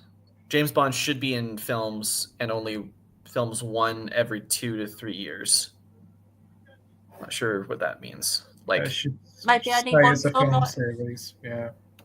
Yeah. Well, it's been a while since. So the last one was 2021, I think. So good 4 years now. Yeah. And it's not like the new one is like coming out this year, or probably even next year or anything. So we might be waiting a bit. We'll see. But Playing Down Under. Dalton is a good spin on the character. Was at the time. Yeah. Yeah, holds Yeah, I up think so. very well, especially if you like the Craig films. Yeah. Yeah. No, if you like the Craig films, like that's like actually for me, like I think Dalton might have been where I started with Bond outside of Craig. Like I think License to Kill might have been the first one because I knew it was going to be like kind of in that vein a little bit. But it's like it has more humor than the Craig movies, like both of his movies do. And that kind of got me into the Connery films and then eventually more. So like I think it was a good way to like experience the different tones and stuff that they all go through. Yeah. What did Pete think of season 2 Doctor trailer? My comment is ... Oh, what, the Doctor Who trailer? I don't know. I don't have much hope for it. The trailer looks fine, but so did the trailer for the first season that they did. Don't really have much hope for Doctor Who now. It's absolutely awful. I think the guy who they've got is pretty good. I just think the scripts are dreadful. They don't know what they're doing. The new villains are rubbish. Yeah. Long kind of over Doctor Who, and it's such a shame. Very much like Star Wars, it feels like they're not making good stuff how it used to be, but I'll reserve judgment, give it a watch. Hopefully it'll be good. Yeah, no, I haven't seen much of Doctor Who personally, so I'll leave this to you. What about you, Scott? I've never seen a single episode, to be honest. Never appealed to me. It's a cool premise. Like I mean, actually in college I did watch an episode or two with some friends, but I actually don't even remember which one it was. I'm sorry. Wow. I'll sell you on an episode. The first episode of the last season sees them going onto a spaceship filled with talking babies being scared of a snot monster. That Yes. sounds bloody awful. The second episode is a musical episode where they meet the Beatles, but they've got the Beatles from Wish. They don't even look like them. Oh no. And then there's a later episode where there's cosplaying bird aliens from outer space who wants to go onto the set of Bridgerton. Wow. Oh wow. That's how bad it's got. Does Amazon own Doctor Who as well, or like who owns them now? Well, Disney's funding it. That tracks then. But yeah, that sounds exactly like if they're trying to Marvelize Doctor Who. Yeah. I get it. Netflix sucks. Yeah, talking about that. I mean, like that. Sometimes every now and then I'll watch like a Netflix original and be like, that was actually okay. So maybe I'll check it out. Their TV is really good. Squid Game season 2, I really enjoyed that. I thought it was just as good as the first season, and can't wait for the next season. It's only coming out in a couple of months' time, isn't it? In the summer. Yeah, I think it is. Yeah, only like a couple of months. Yeah. I still haven't seen the second season. I watched the first one. I just kind of didn't really understand the point of continuing beyond that. I mean, like, I'm sure I've heard that what they do in season 2 is pretty interesting. But that, like, some people say that about the second season as well, is that it feels like they're just trying to keep spinning the wheels on this as long as they can. Would you agree with that? Or yeah, it's basically one season cut into 2. It kind of ends really weirdly, but I seem to be one of the few really positive people that really enjoyed it. I thought each episode was thrilling and kept me wanting to watch the next episode. The end of the first episode and how he gets back into the Squid Game is really thrilling it is, and really edgy your seat stuff it is. And they introduced some really good new characters here, and they all have their like pros and cons to why they're there. I think it's a good continuation. If you like the first one, you'll like this one. Yeah, that was what I really liked about the first season, is just like, you know, the backgrounds of all the characters, and like learning why they're there. Kind of cool how they like poetically tie that into a lot of the games as well. So yeah, have you seen Squid Game, Scott? I've seen the first season. I loved it when it came out, but I haven't got around to watching the second season yet, unfortunately. Yeah, same here. I probably will at some point though. I mean, first season's good enough to. I probably will. Definitely. Human Traffic is a good film to watch. 90s British party life. That's a fun film. Oh, I like that one. That's fun. I haven't seen it. Isn't it John Sim in it, if I'm not mistaken? I think so. Yes, and another Danny Dyer. I think it's actually Danny Dyer's first film, if I remember correctly. Oh, well, I'm sold then. Danny Dyer, that's enough said. Yeah, he's good in it. Yeah, it's decent. He's a Cockney Shakespeare. I'm sold. I'll do it. Yeah. Yeah, I need to check those movies out. Yeah, I guess. Again, I'm assuming you're Australian, so maybe introduce yourself to the work of Danny Dyer. Yeah, Danny Dyer's great. We got Elliot. Hey, man, good to see you. Hello. Yeah, he says, "Hey guys, great to see you all. I'm intrigued to hear everybody's thoughts on Bong Joon-ho. I'm a little obsessed after watching Memories of Murder last night. Yeah, with the new movie out, makes a lot of sense to be going through his filmography. Pete, do you want to start first? Yeah, I watched Memories of Murder. I really enjoyed that one. I thought it was a great little film. Great lead characters. Love the whole story and the investigation behind it. I picked up the 4K a few months ago. Need to rewatch it again because it's been a little while, but I very much enjoyed the film. And I've seen Parasite as well and loved that. Haven't seen Taken the Mickey 17 yet, but I do want to check it out. Yeah, for sure. I think we were talking about it a little bit. I went and saw it last night, and I liked it. About like, there's something about his English language movies that like it's a little bit of a drop off for me in terms of just like how good the writing is and all that. But I still enjoyed it. Like it's a fun movie. Like I've heard like mixed things. It's like probably like a 3 out of 5 film again. It does. That's what I would do. Like probably like a 7 out of 10, something like that. Yeah, for sure. Well, yeah, cool stuff. What about you, Scott? I do really like Bong Joon-ho, to be fair. I think he's done some great films. There's quite a few of his films I still need to see. I think Memories of Murder is one of them, but I've heard that's fantastic. Snowpiercer I thought was really interesting. Great concept. Lots of good action in that one as well. Really loved that one. Parasite, another great film from a few years back. That was a fantastic one. And I've seen Mother again, really interesting concept, really thought-provoking film as well. And I've seen Otcha, which was also really good. Yeah, great stuff. I think so I for myself I've seen all of his films except for Snowpiercer.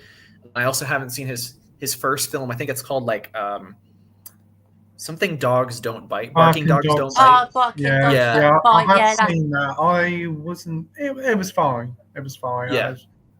It was an interesting sort of film.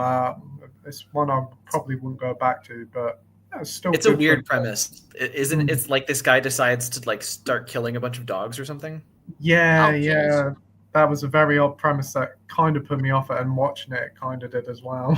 Yeah, for sure. Sounds quite bleak, yeah. Yeah. But yeah, no. So I love his films. Again, the 2 English language ones I've seen are a little bit lower for me. Like they're good, but like so Okja and Mickey 17, I think they're both good, just not great. Mother I saw recently. I think that's a film that I need to like watch again to fully understand, because the everything that happens in the third act like completely like recontextualizes what you've been watching.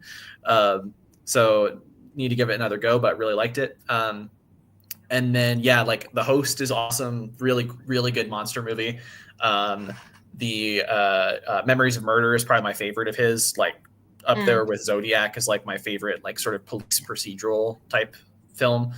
And then Parasite is incredible too. I haven't seen it since the theater, but my wife got me for my birthday this year. She got me the Criterion version that has nice. It has the black and white cut, which I'm really looking forward to finally checking that out.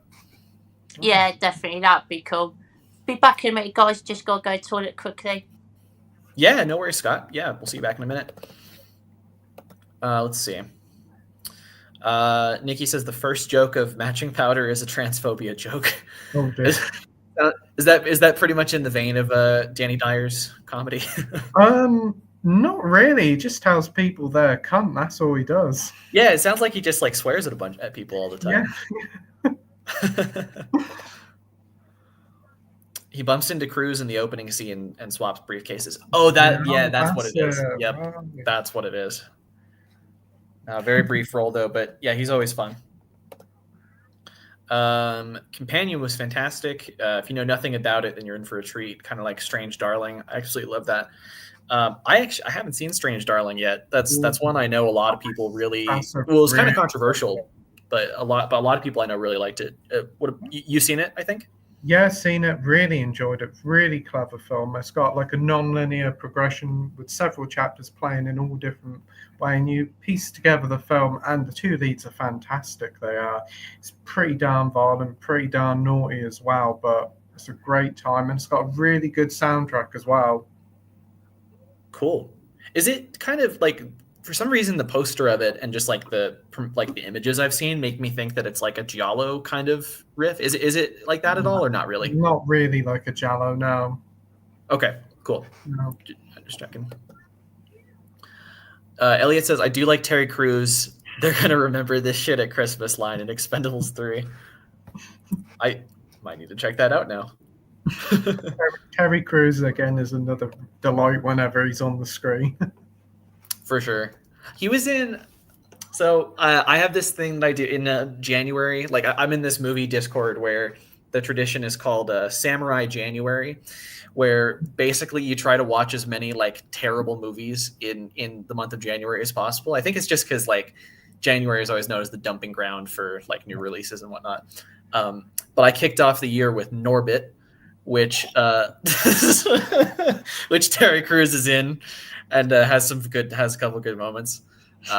Scott, have you ever seen Norbit? I haven't, no, but I've heard mixed things about it. Is that the Eddie Murphy one? Is that?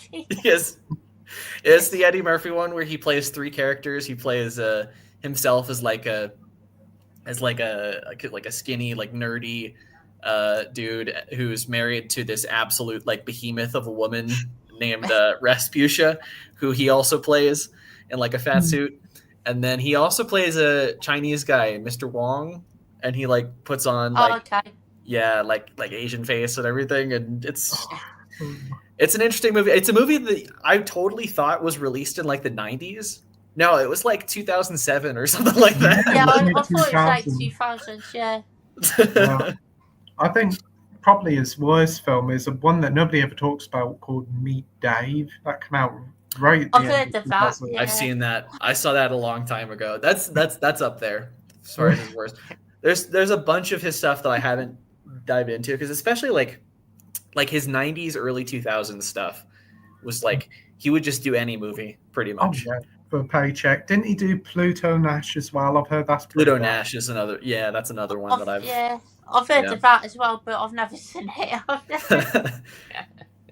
in the kind of in that vein, not Eddie Murphy, but for Samurai January, I watched a movie that Bill Cosby is in called Leonard Part 6.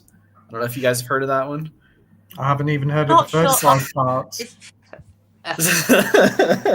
No, it's that's the funniest thing is like there's no Leonard Parts 1 through 5. It's just called Leonard Part 6.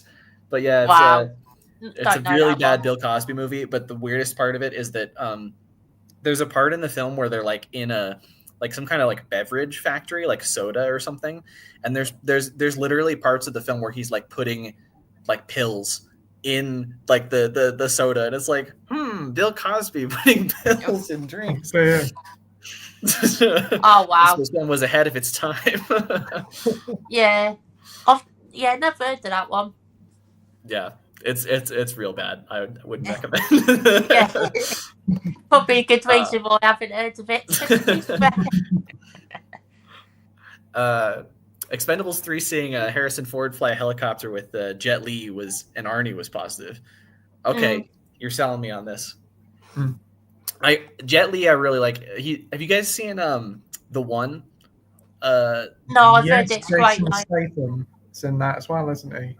Yeah. Is he? I don't remember if he is in that. Let me check, because if he is, it's probably like a more minor role. But it's basically it's pretty much a rip off of The Matrix in some ways. Like it's got the same like fighting style. Yeah, Jason Statham is in that. You're right. I thought he was, but yeah, I haven't seen it. Yeah, but basically or actually, it's really similar to Rick and Morty too, where like he's like going between multiverses, and he's like trying to kill all the other versions of himself to become the one. Oh, okay. And it is extremely funny. It takes itself so seriously, and it's so silly. Really enjoy it. Yeah. Nice. It is a lot of fun. I think Kelsey Grammer's in Expendable 3 as well, isn't he, Scott? Kelsey Grammer? Yeah, I think so. Yeah, if I remember correctly. It's been a while since I've seen it. Kelsey Grammer from Money Plane. Yeah, or Cheers, even better. So just Cheers, maybe a little bit better than Money Plane. Statham's best movie is Transporter. Okay, Yeah. I need to see that Or one. the Crank films are pretty good as well.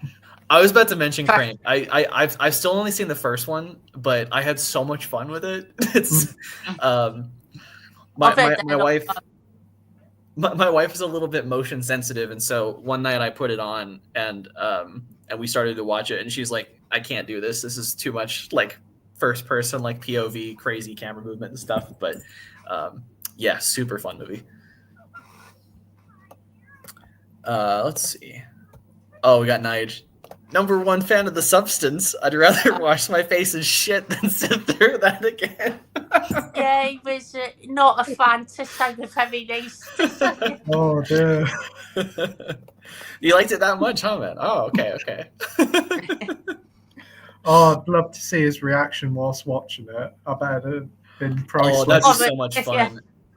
I mean, we probably have to pay him to watch it on like a live stream or something. But that would be amazing. He'd probably want 100 million for that. Let's email Jeff Bezos. Let's see if he'll do it. All right. The Blacklisted Works Film said, I rewatched The Rock last night.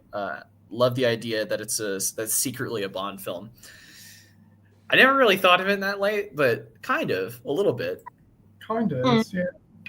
Just, I mean, it's got Connery, and it's the same kind of like spy, like thing where it's like there's this big like disaster weapon type plot. Yeah. It's a good film, actually. I do like The Rock. Oh, yeah. No, it's been forever since I've seen it, but I really like it too. Perfect 90s film, along with Con Air, Armageddon. Oh, so much fun. Face Off. Face Off is the other one too. Oh, Face Off. I like to make his face off. That is a mental film. Absolutely love it. Oh, I love that film so much. That is one of my favorite Blu-rays I own, and it's not even a great edition of it. It's just I just so happy I own it. Yeah, it's great. He says, "Never Say Never Again" is a remake of Thunderball. Connery is clearly there for the money to piss off the original Bond producer, Cubby. I don't know how to pronounce that. Cubby Broccoli. Wow, that's the name. As the film went to head with Octopussy later that year. Yep.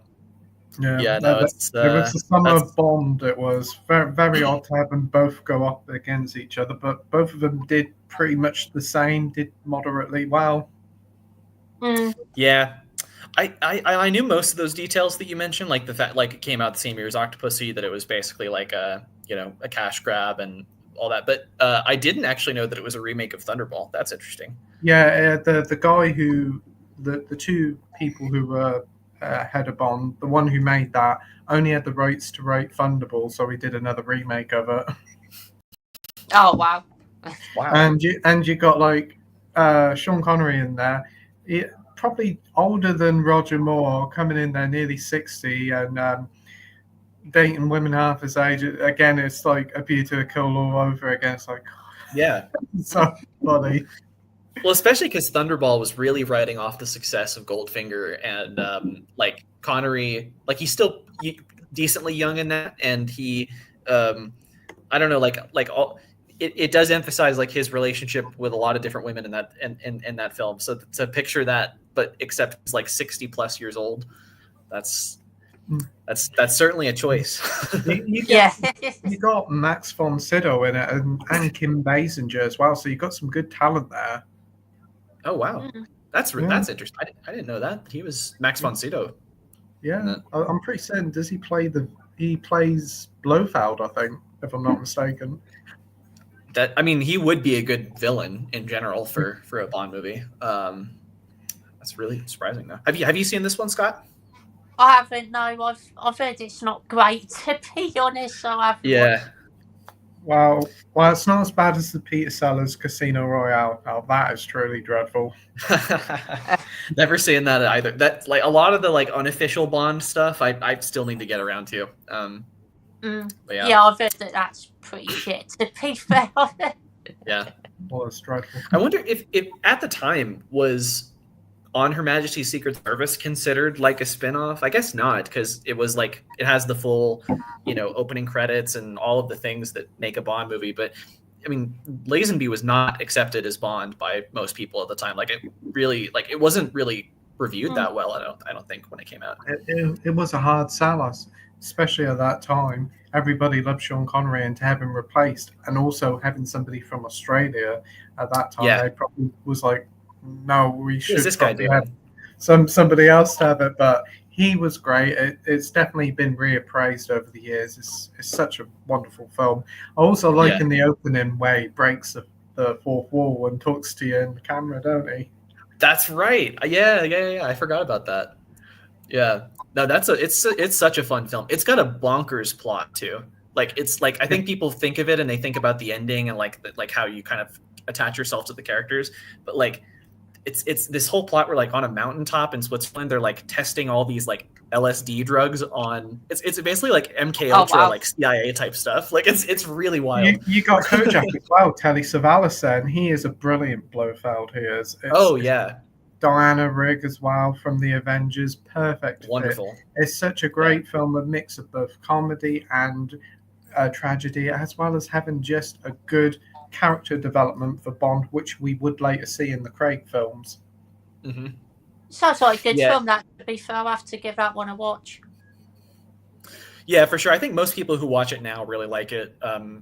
Like I think it was just at the time, like it hadn't been proven yet that somebody other than Sean Connery could play a Bond.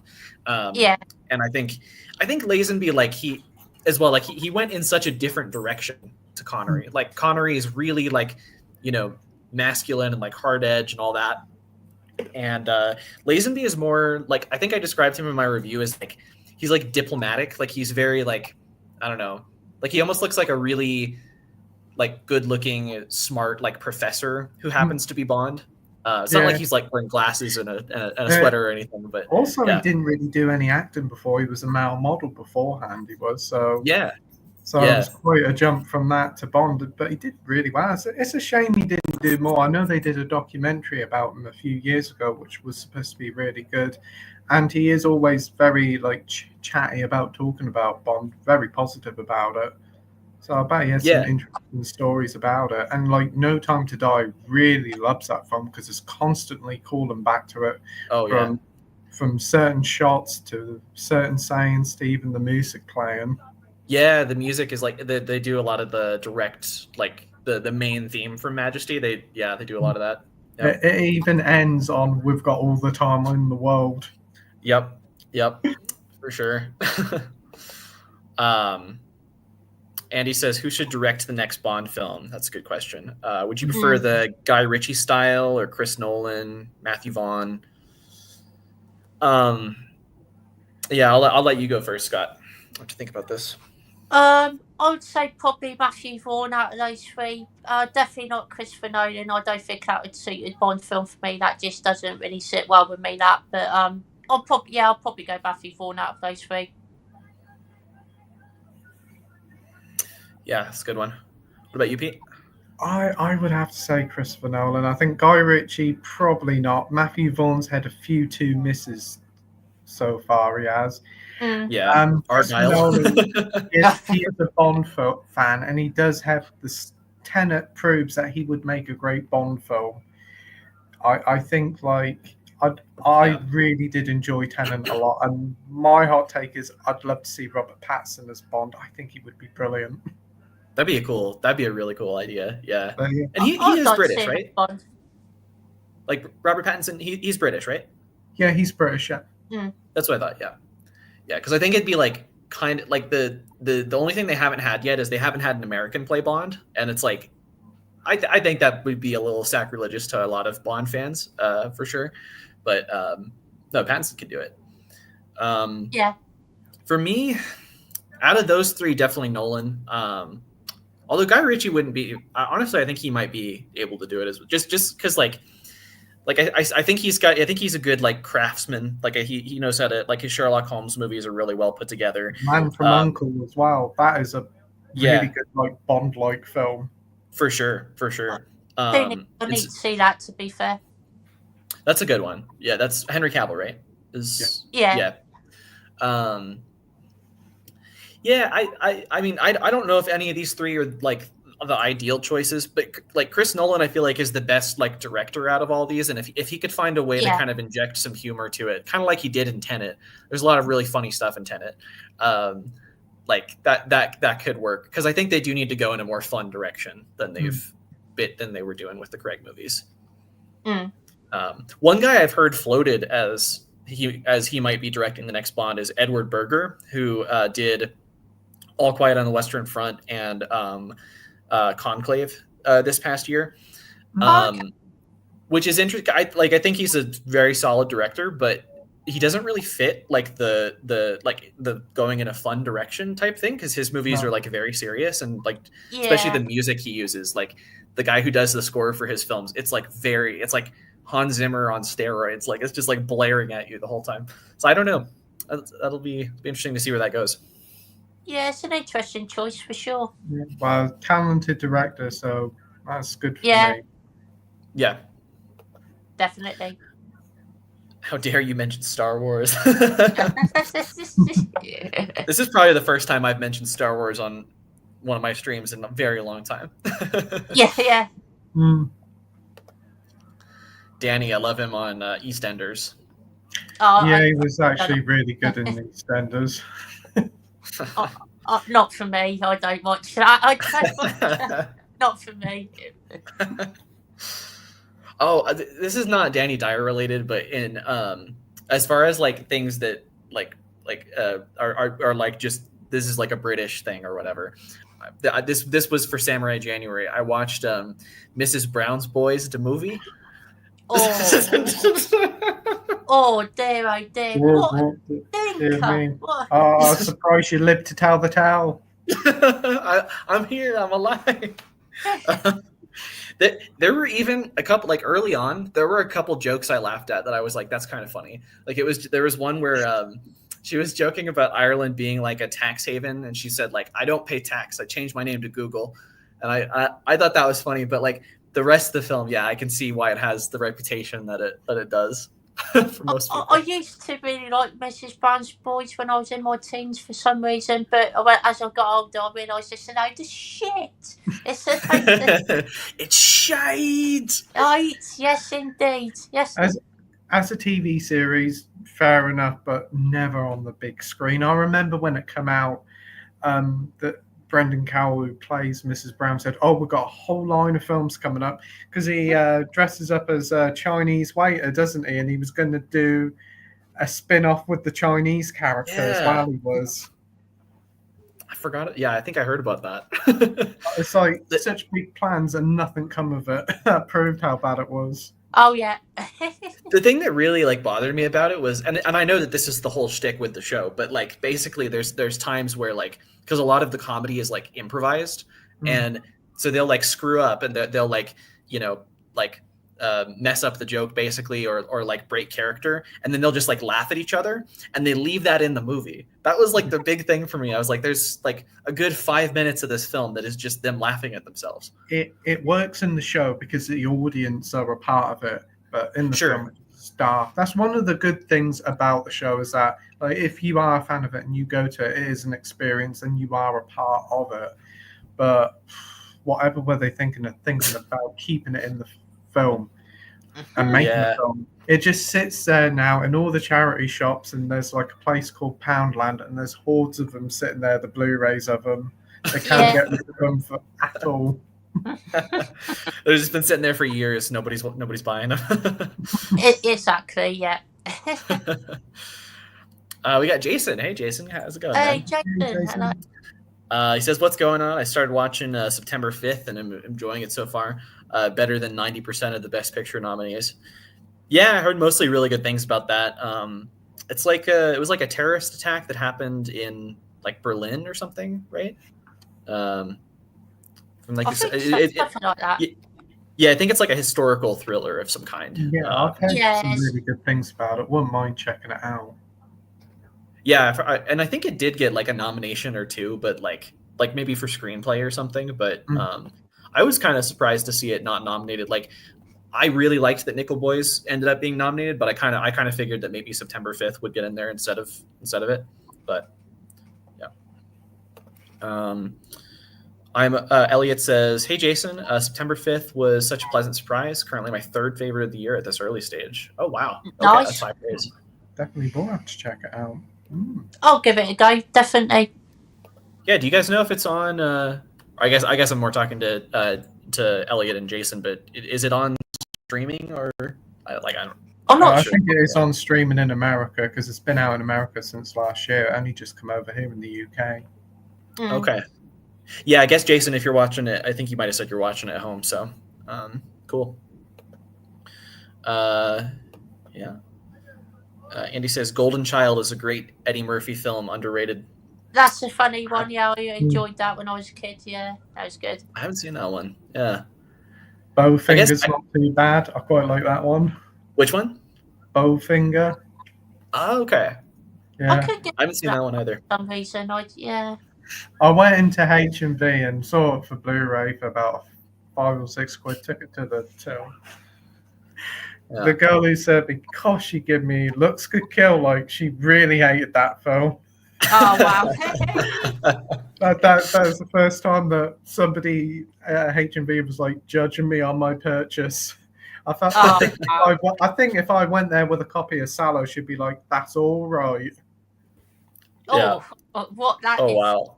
Brutal. That good, well-made film, but fucking hell. I haven't gotten around to watching that yet. No. I had a friend in college. Basically, so he was in a different situation. So like in the first 2 years of college, like he went to my school, but then he was in this different program where he went to like a school in New York after that for the last 2 years. But we would still keep in touch.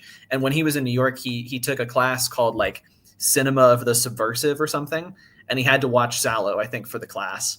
Okay. And yeah, he was telling me all about it, but he actually, I think he still has the downloads and like all the links they used for the course. So I think he said like, "Hey, if you ever want to watch Sallow, I'll just send you a copy." But I haven't taken him up on him yet. Pink Flamingos, so I ain't gonna be shocked by much. Pink Flamingos is pretty fucking rough as well, to be fair. Yeah, it is. That made me feel sick. That was some of it anyway. Yeah. It's a Pink Flamingos is a movie I find it really funny, and I really enjoy myself. Well, that's a strong word, but it's like it's a funny movie for the most part. But the chicken scene is just like borderline unwatchable for me, and my wife won't watch it for that reason. Like she's a huge animal person, so I did enjoy the film, but it was just. Yeah, some of the scenes in it were just like, oh god, fucking hell. But the animal scene in particular was hard to watch. Yeah, definitely, for sure. I think if you want to get into John Waters' like early stuff, like start with Female Trouble. That's like it does a lot of the same, like the stuff that I like about Pink Flamingos, like the comedy. It does a lot of that kind of stuff, but it doesn't have like the really extreme stuff. Like it's more of just like a true crime, like weirdo comedy sort of. Yeah. I don't know if either of you guys have seen that one. No, I've heard of it though. Yeah, it's a fun one. John Waters is somebody who I've really gotten into in the past year or two. I like his 90s stuff as well, or like I guess later stuff, because I think like I was thinking of Crybaby with Johnny Depp, and I don't remember if that came out in the 90s or 2000s. I think 90s. I'd say 90s. He definitely looked young in that one. Yeah, he's super young. Yeah. No, but that's a really fun one too. Jason says Norbit killed Eddie Murphy's Oscar chances for Dreamgirls. That is a really funny story. Like basically Yeah, like he was getting like so much buzz for his performance, like supporting performance in Dreamgirls, and people thought he was going to like walk away with the Oscar. And then Norbit came out, and everybody was like, well, "We can't nominate this guy." I bet you wish. Oh, I wish I released it a year later. Yeah, probably. Yeah. The funny thing is, like, I mean, Norbit's bad, but it's like not nowhere close to the worst movie I watched in January. There were a couple times like I laughed like more than I expected to. Like the water slide scene I actually think is genuinely kind of funny. But anyway, Jason says I need a Jason Statham multiverse with all his characters like the beekeeper, the mechanic, and the working man. I can't wait for the sequel, the janitor. I think that's basically what we're getting now. Is like that's kind of the idea behind like Working Man is to do like a spiritual sequel to Beekeeper, and maybe they'll keep it going. I mean, it's the Beekeeper, like it's just so ridiculous. It's just like a perfect January action movie. I'm not sure why Working Man is like coming out so much later in the year. Maybe they were more confident in it than maybe Beekeeper just kind of got dumped because they didn't know what to do with it. But we'll see. Winslow said that Spielberg always wanted to do a Bond, but he did Indiana Jones instead. I would love to see Spielberg's Bond. I don't think we ever will, but that would be cool though. I'd be up for seeing that for sure. That would be amazing, but that's unfortunately probably a missed opportunity. Would have been amazing if it happened. Yeah, I mean, Indiana Jones is like I'm happy we have that instead, just because it's probably similar to how good his Bond would be, and it's like his own thing for the most part. Yeah. Great films as well. Oh my god, yeah. How about this? What about if Quentin Tarantino's last film was a Bond film? That'd be cool. That would be especially if they want to make it fun and like do a comedy. Yeah. That would really work, I think. Yeah. I'd watch that for sure. Winslow also has a really interesting suggestion that I like a lot, which is that Soderbergh could do Bond. I'm really looking forward to Black Bag. Yeah, he just had Presence, and now he's got this other movie with Michael Fassbender and Cate Blanchett that actually looks kind of like a spy movie, sort of a little bit. I think he could definitely do it, like Ocean's 11 kind of tone. Like, Out of Sight was really good, wasn't it? With George Clooney and Jennifer Lopez, that was a really good one as well. Yeah, for sure. And even like his modern, like some of his more recent movies that are like kind of they're like okay, but they're kind of like exercises of like new filmmaking. Like I don't know if either of you guys saw Kimmy. No, I've heard of it. Like it's like definitely got its problems. Like in the third act, it's just kind of underwritten, I feel like, but like the way they shoot it is like a weird rear window thriller, but like set in like the COVID like technology era is like really cool. Yeah, I feel like he could definitely do he makes the budgets quite small and does a lot with them. Yeah, he's just interested in doing like the max he can do as a filmmaker on the smallest budget possible right now, I think. Yeah. It's a pretty cool background, isn't it? It's good. Yeah. It is a cool background. Where did you is that a StreamYard default thing or I just downloaded it off Google Images, and you can change the background in StreamYard. Yeah, nice. Nice. Oh, for sure. I think that's definitely a spaceship. Playing Down Under says Glenn Powell would be a great Bond. Yeah, I probably, but I mean, I think it would be a little sacrilegious to have an American do it. Probably, I don't know. I think he'd be a great action film star. Twisters proves it, but not Bond. Yeah, I think he's like, especially Twisters proves that he's like uniquely suited to play like American characters. Like the guy he plays in Twister is like, oh, that's a cowboy, basically, you know. But yeah, he was really, really good in Twisters. Did you see that one, Scott?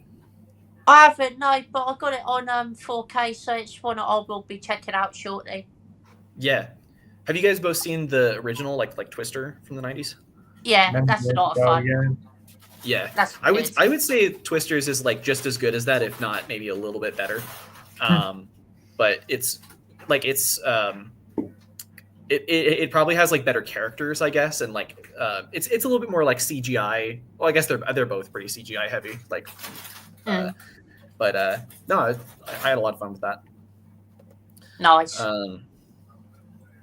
Playing Down Under says, I hate that. I would have threw the DVD at her and then go buy it somewhere else. Yeah. Right. Was this a reference to? What film is it? Bowfinger HMV. Well, I'd already bought it, and then apparently when I walked off, she gave me looks like daggers as well.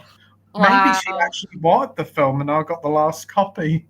Maybe she loved it. Yeah, Maybe. She secretly loves it. She's got it on 4K Steelbook. Yeah. Jason says, I don't know about streaming, but it's on VOD. Yeah. I know what you mean. Yeah, for sure. We got Minodule. Hey, yeah, good to see you, man. Yeah, it's been a while. He says, hey guys, what have I missed? Have I missed much? We'll have to watch the playback. Yeah, I mean, we've just been chatting for the most part. Yeah, feel free to keep chatting with us. Yeah. I hope you're well too, man. Yeah. My recent pickups have been the Masters of the Universe collector set, Critters 4-course meals box set. That's kind of a cool name for it. When the Titans Ruled Earth from Arrow, Tremors 1 and 2 collector sets from Arrow, all on 4K. Cool. It's been a while since I've still only seen the first Tremors film. Are the sequels any good? Not seen the sequels, but I love the first one. I've seen one of the later ones. I think the 5th one, I picked it up cheap. That wasn't too bad. I've heard the second one is pretty good. I do have it on 4K from Arrow, so nice little box set, but the first one is such a fun film. It's such a great creature feature. The best use of fuck you I've ever seen in a film. Yes. I know. We killed it. Fuck you. Yeah. No, he. You know what's funny about that movie is I remember when I rented it when I was a kid on DVD, and it was before, like, it was around the time where like I only seen like a few creature features like Jaws and maybe a couple others, but like I wasn't really familiar with the concept of like a horror comedy yet, and I genuinely thought Tremors was like scary. Like I thought like the bit like where the old man, like you see like his skin, like the skin on his face like in the dirt. That like genuinely terrified me as a kid. And now it's like this is a extremely goofy movie. Yeah, it's a lot of fun though, definitely. Oh, so much fun. Yeah, for sure. He says, have you guys added any of those to your collection? I don't have any of those. Do you guys? I've first Tremors on 4K, and that's the only one I have out of all those. Yeah, Tremors 1 and 2, Tremors 1 on Blu-ray, Tremors 2 on 4K. But that Masters of the Universe set looks quite fun. The film, wow, the film's a bit dodgy, but it is a lot of fun. That's a canon film, watching right? it actually. Is that one a canon film? Yeah. So one is it Frank Langella as a Skeletor, and that he try to big up a sequel that never happens, and it bankrupts canon films as well. Oh yeah, that's right. Has it got Dolph Lundgren in it as well? Yeah, he plays He-Man himself. Yeah. I thought it was Dolph Lundgren. Yeah. I'll have to check that out. Critters is another one where I need to get into those because I love Gremlins. And I'm just really intrigued by the fact that Gremlins spawned like many other very similar franchises of like little creatures terrorizing things, like Critters, Ghoulies, kind of Leprechaun, although that's a bit of a different thing. But yeah. Can't wait to get Species Deluxe dual format collector set from 88 Films. What about that one? You guys pre-ordered it by any chance? I haven't. No. Yeah. I wouldn't mind. That is a lot of fun. Again, that's kind of a bit like Tremors, a very schlocky horror film. Got a great cast in it. Ben Kingsley. You got Natasha Henstridge, right? She plays Yeah. It's like somebody pitched it as, I think I might have heard this on Mark Kermode's show once, but it's basically like Alien meets Basic Instinct. Kind of it, yeah. Which is just like a hilarious That premise. sounds That movie has, I don't love it, honestly. I find it a little dull as it goes on, but it has this one amazing scene where Forrest Whitaker, who plays like an empath, goes on to this like subway carriage that's like has this like alien like egg, like this bloody alien like spawn like coming out of it, and he just goes in the room and he looks around and he goes, something bad happened here. Like, I wouldn't mind watching that film, to be fair. I've heard it's a lot of fun. Oh, it's really schlocky for sure. Yeah, fun. I bet Alfred Molina really was happy to take that film for nothing. Yep, I think so. Good. Yeah, he I don't think he got paid. No. He got paid in his own way. And he says, what's your most memorable memory of leaving the cinema after watching a great film and experience, and what film or films? That's an awesome question. Oh, that's a good question. Pete, do you want to go first? Oh, that is a good question. I'll give you one that wasn't a great film, but it was very memorable. It was coming out of Mega Octopus, and everybody was coming out of it just scratching their heads, was like, what the heck is that? Everybody was just standing in the foyer, all confused, like John Travolta in Pulp Fiction, looking around. Just like, that was 2 hours wasted. 2.5. I think another one probably would be Deadpool and Wolverine. The amount of joy and jubilation in people watching that. Whilst I wasn't huge on the film, there was a lot of cheering and gasps at the reveals, and everybody was really happy coming out of it. And Wicked as well. That was quite a energetic and happy cinema. A lot of people were very excited, and when everybody all came out, they were all singing the songs, and it's nice to see like people like joining as a communion and enjoying a film instead of just watching it on a streaming platform. That's one thing that cinemas really do have against streaming, and you never will have that unless you go to a cinema. Yeah, that's a great shout. Yeah, I heard. Was this true with your experience too, where like people when they saw Wicked were like singing during the movie, and they were like, people had to tell them like, don't do that? Yeah. They had like little signs saying, "Please do not sing. Please do not." Sing. Oh wow! Also, please don't paint your face green as well. What? I mean, like, I guess what harm is that going to do though? Like, why can't they? I don't know. That's a good answer though. What about you, Scott? I mean, there's been quite a few good ones over the years, to be fair, but I'm just going to go with 2 for now. I've got to go with the first film I ever watched at cinema, which was Monsters vs. Aliens. First film I saw at cinema when I was about 8 years old. Went with my dad, my mum, and my cousin. And as soon as I went out of cinema, I was like, that was the best day ever. I still remember saying that to this day. So yeah, that's obviously got to be up there for sure. It was so much fun. Really good film as well. Actually, I did enjoy it when I was younger. Wouldn't mind watching it again actually, because I haven't seen it since cinema, so that'd be good to watch again. But and one I'm gonna go with my most recent cinema experience, and it was actually all the way up in Hartlepool when I met up with Nige and Carlos. We went up, met Nige, watched the film at the cinema, and it was the Salem's Lot remake, and it was actually quite scary and a lot of fun. Really enjoyed the film. Thought it was a very underrated vampire film, and we all absolutely shit ourselves in some of the scenes. It was great. It was so much fun. And there was one part of the film, this was hilarious as well, when Nigel, do you know the film Amazon Women on the Moon? When I do that thing.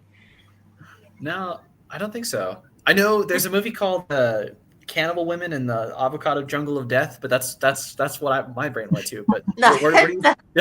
but normally when I've been doing it since I first saw a film, but I normally go, I'm still women on the moon. So when there was a scene in Salem Resort where the moon popped up and Nigel whispered to me, he was like, Ramon. And I was like, I'm still women on the moon. I whispered it like that. It was hilarious. It was brilliant. Such a great cinema experience. I'll never ever forget that. Oh, that's awesome, man. That's a really cool shout with you and Nige. Yeah. Yeah, it was great. Yeah. Carlos good there as well. It was just fantastic. Yeah. I need to get around to watching that Salem's Lot remake. I only watched the first one this past October, and I loved it. I thought that's just unbelievable vampire movie. I mean, it gets a little annoying with like some of the TV edits because it's clearly like a made-for-TV movie and everything. But other than that, like it's really scary, really good characters. Like, yeah. But for me, I'll say the first one that came to mind was actually pretty recent. Was when I went to see Anora. So neither of you guys have seen the film, right? I've seen it. Oh, you've seen it. You've seen it. Okay, so I'll be vague, but basically with the ending of the film, the audience kind of just went silent, like when it happened, and then we just kind of like slowly poured out of the theater.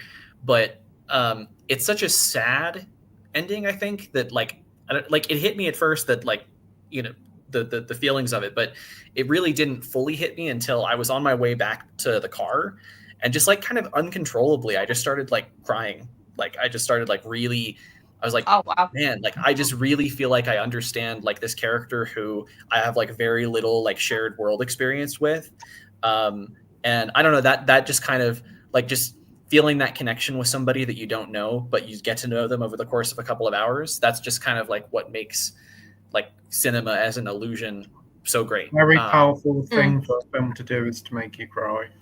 Yeah. Yeah. And it doesn't happen that often for me, to be honest. Like I wouldn't say I'm a huge crier for the most part in films. Every now and then, but yeah. But then, also, I will shout out my friend Leon. Like back when I was doing my master's in the UK, I went up to Blackpool to visit him, and we went and saw Furiosa together. And that was a ton of fun. Just kind of, I remember like every time, because Furiosa has those like chapter breaks where like it'll like cut to black and then the story kind of like starts again. Every time that happened, Leon and I would like whisper together, like George Miller has the sauce. We would just go like sauce together in the theater. But that was a fun one too. Nice. Yeah, really good question, Andy. Yeah, very, very good question. Minangel says, oh yes, I'm just waiting on my Superman anthology collection, the ones you got, Pete. What a lovely set. Please don't shoot me, but I've never seen the Superman films. I think you're going to have to shoot him, Pete. You're me, Pete. You're still muted. Yes. Pete, I think you're still on mute. Oh. No worries. He's back. Oh, I'm back. Oh, I said I left my gun at home. But yeah, great picks of films. The fourth one is certainly something, but the first two are such great films, especially the first one. The first one is such a timeless classic. The third one's a lot of fun with Richard Pryor as well. And I think it does come with Superman Returns as well, which wasn't too bad either. But I hope you enjoy them, because you do get the director's cut of 1 and 2 in it as well. Nice. Yeah, awesome. No, I completely agree. I always forget the fourth one exists, but it is such a like it really is like a canon. Like it literally is a canon film. It is a canon film. Yeah, but it's like it's like a superhero movie on that budget, which is just hilarious. But the first one's awesome for sure. Yeah. No, I hope you enjoy it, man. Defo. This is why I love physical media, because it introduces us to franchises, and whether new or not in general, we just get to explore films on physical. Yeah. Yeah, I mean, it's kind of like maybe a comparison I would make is that if you buy a vinyl record, you're probably more likely to listen to the entire album of something than you would if you just like were on Spotify clicking. I think that's kind of that true for like if you buy a box set for physical media, like you have more of an incentive to watch the whole thing. Yes, 100%. I completely agree. Yeah. Playing Down Under says, I think they just need to change up Bond. They had Nazi, so why not go Yank? Yeah, I mean, I think there'd be fan backlash. I think if they picked somebody who did a good job, you know, I think that would kind of quiet down really quick because, you know, there was a lot of like buzz about like when Daniel Craig was going to be like the first blonde Bond. Like everybody was just talking about, oh, he's blonde, he can't do it. And I think after Casino Royale, that the talk of that kind of went away pretty quickly. Yeah. Yeah, there's a lot of great American actors, and I'm sure some of them will do a great job. And whoever they get for it, I'm looking forward to it. Hopefully, they get a good pick. Hey, I'd love to see a Denzel Washington as Bond. He's great in the Equalizer films. That is true, yeah. I would love to see old head Denzel play Bond. Jason says James Brolin came close to being the first American Bond for Octopussy. But I agree with you. Bond needs to be from the UK. Well, again, like not all Bonds are from the UK. Like I think because Pierce Brosnan, well, I guess he is from the UK because he's Northern Irish. But then, right? I think he's I could be wrong about that. But then George Lazenby, yeah, he's Australian. So yeah. So not all of them are, but most for sure. Minajul says, you guys picking up Sonic 3 in April? I'm sure 85% will pick it up. Would like to hopefully on 4K. I haven't seen any of the Sonic movies, so I'm out on this one. But I haven't seen any of them either, so yeah, I'm out on this one as well. Pre-ordered the 4K Steelbook, the Shadow Steelbook. Loved the film, and yeah, can't wait to see it again. A lot of fun. If you like old style 90s Jim Carrey, then that's what Jim Carrey's like in these films. It's so much fun it is. And again, another really enjoyable cinema experience. It was a lot of fans of Sonic knew the references, and you could hear loads of people screaming, including me. Yeah, awesome. Is Demolition Man worth owning? I've never seen it, but I love sci-fi. I know it's still available from Arrow. The collector's set might have to pick up on 4K. I haven't seen it. I've heard it's really good, but you guys can talk about that. It's a lot of fun. I haven't seen it in years, to be fair, and I've only seen it once. But I would love to see it again, so I might think about getting that 4K set of it actually, because I don't actually own it yet. Awesome. Yeah. What about you, Pete? Yeah, fantastic film, a lot of fun. Stallone, Snipes, Sandra Bullocks. Bollocks. Roger Bullock. I call her Sandra Bullock sometimes. Like, it's easily done. Yeah, very easy. A lot of fun, really fun action sci-fi film. Do have it. I got Amy it for Christmas, but we haven't watched it, so looking forward to checking it out because I think you do get both cuts of the film in it, a load of special features, and obviously a booklet and various other McGubbins in the set. Arrow never messes up with their special edition, so if you can still get it, Minhajul, definitely worth picking it up. There's a lot of films that like have other that are on Arrow that have other releases, but like the Arrow release is like so much better in terms of the special features. Like, trying to think of a good example. Maybe I think Dress to Kill is one where like it has like all these exclusive docs and you know special features that aren't on like the Criterion, for example. So that's a great film as well. Dress to Kill, I like that one. Yeah, no, for sure, really good. It's what like I need to rewatch it because like the third act kind of falls apart a little bit for me. It feels a little bit like he's trying to like rip off Psycho a bit too much, but but it's such a well directed thriller like for 90% of the film. So I need to rewatch it. Minajul really liked Hard Eyes as well. Really good slasher horror. Have either of you guys seen that? I know you guys, we talked about how we're not like super caught up on some of the new release stuff. It's definitely one I do want to see. To be fair, it's on a watch list.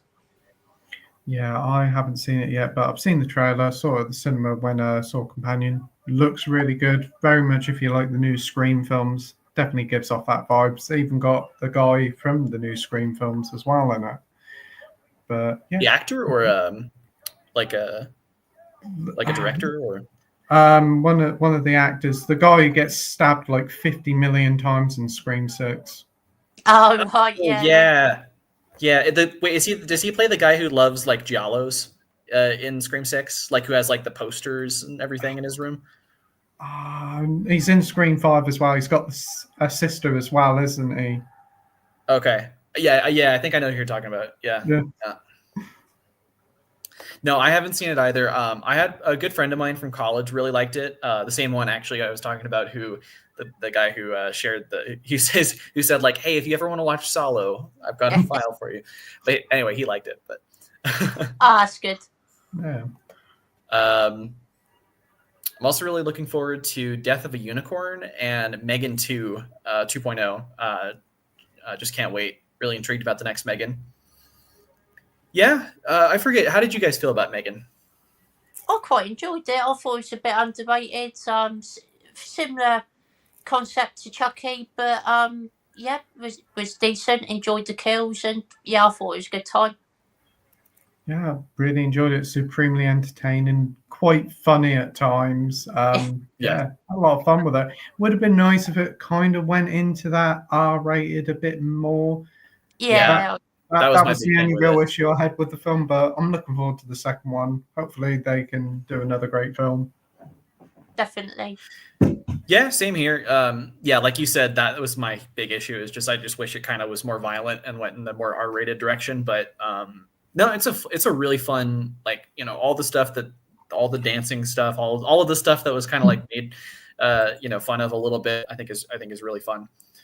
And then I had heard about Death of a Unicorn. I saw the trailer last night, but when I went to see Mickey 17, I honestly don't think it looks very good. But I don't know. I'll probably see it, but God, that is a weird looking movie.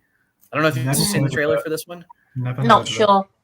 It's like a creature thriller, but the creature's a unicorn, and it's wow. a unicorn with like massive, like sharp teeth and everything. Oh, is this the one with Jenna Omega in it with Paul Rudd? Ortega, yeah. Mm-hmm. Ortega, yeah.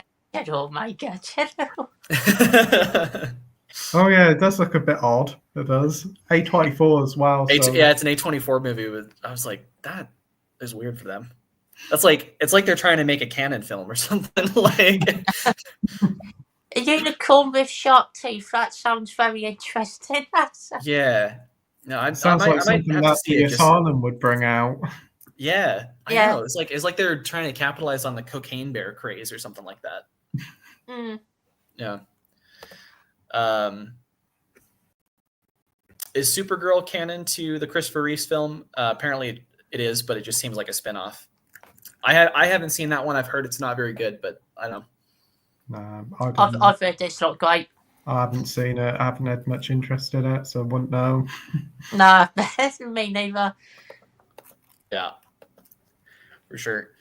So I was thinking, would you guys want to go for like another like 15 minutes or so, just kind of like get near that 2.5 hour mark and stuff like that? And yeah, that's awesome. fun. Cool. Yeah, it's been really fun. Yeah, I've enjoyed it. It's been a lot of fun. Cool. Definitely. Playing Down Under says the only movie I bawled my eyes out to was White Squall. Never sure I've heard of that one. Never heard of that. Let's have a look. Yeah. White Squall. Tell us about it. Or Squall, even. Yeah. Captain Christopher Chandler takes a bunch of teenage boys on an ill-fated sailing voyage where they must use all the skills they've learned to survive. Oh, sorry, that's not Val Kilmer. That's Jeff Bridges. My bad.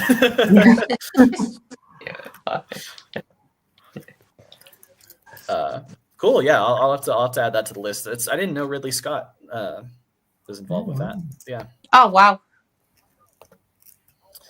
I'm at 85%. Pete will pick it up because I know Pete loves Sonic 3 a lot. I really like it, but for some reason I find Sonic 2 to be a teeny weeny bit better, but it's my favorite. Cool. Yeah. Yeah, I need to check those out. Sam Neill auditioned for Bond as well. The actor who plays Homelander in The Boys. That's interesting. Sam Neill is from New Zealand, so he would have made like another like English language country. Like he would have added another country to the list of. I guess Sam Neill would have been great. He probably would have been really good. Yeah, he's definitely very like similar to Pierce Brosnan, I think. Yeah, like as an actor. Yeah. 100% agree. He's really great in well, obviously like Jurassic Park and stuff, but he's really great in John Carpenter's In the Mouth of Madness. I need to see that. It's one I need to get around to. It's like if you like his other like The Thing or Prince of Darkness, especially, is probably the one it's most similar to. It's like an unofficial trilogy, like Apocalypse trilogy, he calls it with that.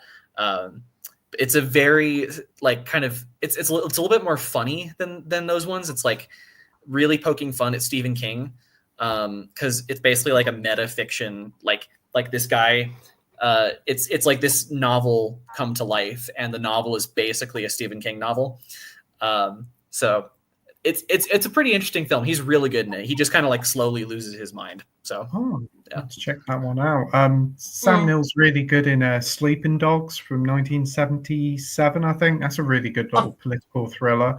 That's a New Zealand film. It's his first film, I think, independent one. And that is great. That is, if you haven't checked that one out, that's well worth checking out. Definitely on my watch list, that one for sure. I've heard that's amazing. Yeah, same here. And if we're talking about his New Zealand work, is more recent, but Hunt for the Wilder People. He's really fun in that as well. That's good. Yeah, he's great in that. For sure. Andy says, I put Demolition Man in the same category as Judge Dredd with Stallone, give or take. Yeah, it sounds like that similar like sci-fi dystopia, like with Sylvester Stallone. Yeah. Yeah, I need to see both those. Menadjul says, who's seen Companion? I'm mixed on it. What are your thoughts, guys? That is if you've seen it. So Pete and I have seen it. Scott, you haven't, right? That's correct. Yeah, I haven't seen it yet. Yeah. I liked it quite a bit. I like, I don't know, just as a, like, I appreciated a lot of the humor in it for sure. It's also kind of a dark, it's like, I don't know, it's fun, but it is kind of a dark movie if you think about like what this character is really going through. So yeah, I just thought as a thriller, it was really well put together. It's nothing like crazy that's just going to blow you away, I thought, but yeah, really fun. What do you think, Pete? Yeah, I totally agree. It's a lot of fun. I think it's got a great sense of humor. I think it's got a great story. It's a good mix of genres in it, and it constantly keeps going with like new ideas. You're like, oh, this is quite novel, and then it like, oh wow, you really are going into this like element of what you're doing with these characters, and it always surprises you. It kind of pulls the rug under your feet with like how certain stuff comes out. It's from the director Barbarian, if I'm not mistaken. So that's another good film. I don't think it's the same director. I think it's the same producers though, or maybe same writers as well. I think the guy who directed it's like a first timer, basically. At least like his first. I know they were putting Barbarian everywhere in the promotion. Which makes sense. Is what a big hit that was. So let me see who directed this one, because I think Barbarian was Zach Kreger, who also did, I believe he did Ollie G into House or something. Like he did like these weird comedy films. Well, his next film's going to be a Resident Evil film. It is. Oh wow. Zach Kreger. Oh, interesting. Yeah, apparently he is a big fan of the games, and he's going to make it a proper horror film. So here's hoping he delivers. Cool. 10th time lucky. Yeah. Yeah. I've only seen the first Resident Evil film, but I like the first one for the most part. Like it, it's a lot of fun. I've heard they kind of get worse and worse, but the first three are pretty good. Then the rest of them completely shit the bed. Welcome to Raccoon City starts off all right, and then again completely falls apart. The CGI animated ones are great if you haven't checked them out. I've seen. Is it one of them called Generation or G Generation? I've seen that one. That's good. Yeah, I did enjoy that. I'll add that to the list too. For companion though, so it's directed by Drew Hancock, who I just looked at his filmography. Yeah, he's really done like. So the only other thing of note that he's worked on is he was a writer on one of the Fred the movie sequels. Oh, okay. Oh, that's good. That's good. I was like, what? Like when I found out about that. But no, like Companion's really, really good. Yeah, I must have had a big team of people who worked on Barbarian. Hang on a minute. The Fred film had a sequel, multiple sequels. I know it has like at least 3. Yeah, that's just crazy. Wow, we live in a world with a Fred trilogy. The Monkey. Oh wow, that was very boring. Put me to sleep. Oh. I haven't seen it yet. Have either of you guys? No, I haven't. But I've been meaning to watch it though. I think same here. Pete Huh? Is Pete Foes, or is that just on my end? Oh no, I see that too actually. It's just a great photo. Though. Hopefully he can fix that because his screen's gone away a couple of times, but I think he was still there in audio. Hopefully it's okay. Yeah. But I liked Long Legs quite a bit. But I haven't really liked a ton else I've seen from Oz Perkins. So we'll see about the Monkey, but I was kind of in like the trailer looks fun. So yeah. He's back. I'm back. Yeah. The internet's playing up tonight, but I think I've finally got a stable connection. That's good. Yeah, awesome. I'm pretty sure you guys have all heard the recent updates and news for Scream 7. Not only is Stu, is it Macher? Back. Macher, yes. Yeah. But now so is Dewey. I reckon they're all in flashback scenes or hallucinations. I haven't heard that many updates on it. I mean, I haven't really paid attention to it much since who's the actress that like got fired from it because of like the Palestine stuff. I don't remember. Melissa. Is it? No, Melissa. Oh, I think he's gone again. He's gone. Is it? Yeah. Whatever her name is. Yeah. I can't remember her last name, to be honest. For some reason, Borrego's coming to mind, but I don't know. Melissa Barrera. Oh, Barrera. Okay. That's it. Yeah. Gotcha. Yeah, I haven't really followed any of the updates on it since then. What about you guys? Yeah, I've heard that Dewey's coming back and Schumacher. I just hope they do it well. I'm surprised they're bringing Dewey back, but it's got to be some sort of flashback scene. I can't really see it any other way. If they do it another way, then it'd be absolutely fucking ridiculous. But there we go. Yeah, I know. It seems a bit weird bringing all these characters back. I wonder whether they're going to retcon 5 and 6 and kind of ignore them and do a sort of Halloween-like thing and maybe say that what happened to Dewey never happened. But they seem to be wanting to apologize for like what happened with the previous film by getting Nev Campbell back and everybody. So, well, we'll see how it goes. When does it come out? Next year, I think. I think so. Yeah, I think that's right. Yeah, I think it's next year. Because the other ones, I guess the time of year doesn't really matter for it because the first like Scream 5, the first of the reboots kind of I think that came out in like October-ish. Or no, wait, no, that came out in like January. Yeah, no, you're right. And then I think the other one came out in like March or something. So they've been both like early year releases. Yeah. This maybe early next year. I'm going to try and find a couple, like 1 or 2 more like really good questions, and then we might go ahead and wrap it up. I saw this one from Andy. What is everyone's favorite decade for film and why? Oh, that's a good question. That's a very good one. Do you want to start, Scott? Yeah, sure. It's a tough one. I mean, I would say it's close between 80s and 90s. I think those are my 2 favourite decades. But I think I'm going to go 80s purely just for nostalgia reason alone. I mean, the Karate Kid films were some of my favourites. Outsiders is another great one. Even though I didn't grow up with it, I do really like the original Top Gun. I've really grown to like that film. It's a lot of fun. Back to the Future, absolute classic.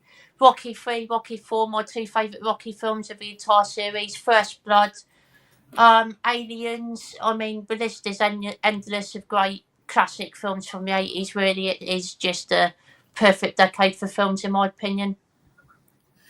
Yeah, it's so many films like it's got like so many films that, like are like popular and did great at the time, and then it also has like so many films that bombed that are like now classics, like I don't know, The Thing or like The Thing, yeah. Halloween 3 Season of Witch, my favourite Halloween film. That's as well. right. I forgot that's your favorite Halloween film. That's awesome. I love that. I love it. I love it. Great stuff. What about you, Pete? I would have to agree. The 80s definitely was such a great variety and creativity that fortunately you don't see much of today. You have a lot of great build up for starts of franchises. There's so many of them we still talk about today. Yeah, wonderful decade. So many great new actors join in, so many talented directors join in. It was just a truly impeccable decade where creativity was at an all-time high and everybody was firing on all cylinders. Yeah, can't agree with that more. Those are fantastic choices. I think for myself, I'll say the 70s because I think nice as well. Yeah, because I think the 70s is really where like the 60s also, but like the 60s you kind of saw the like the Hays Code starting to break down, like people started to make films that were a lot more out there in terms of content and stuff. But part of that, in addition to Psycho and stuff in the 60s, was like the new Hollywood, like Taxi Driver, The Godfather, those kind of like really big Hollywood films that were like taking tons of risks, but they were also like the biggest grossing films of the year.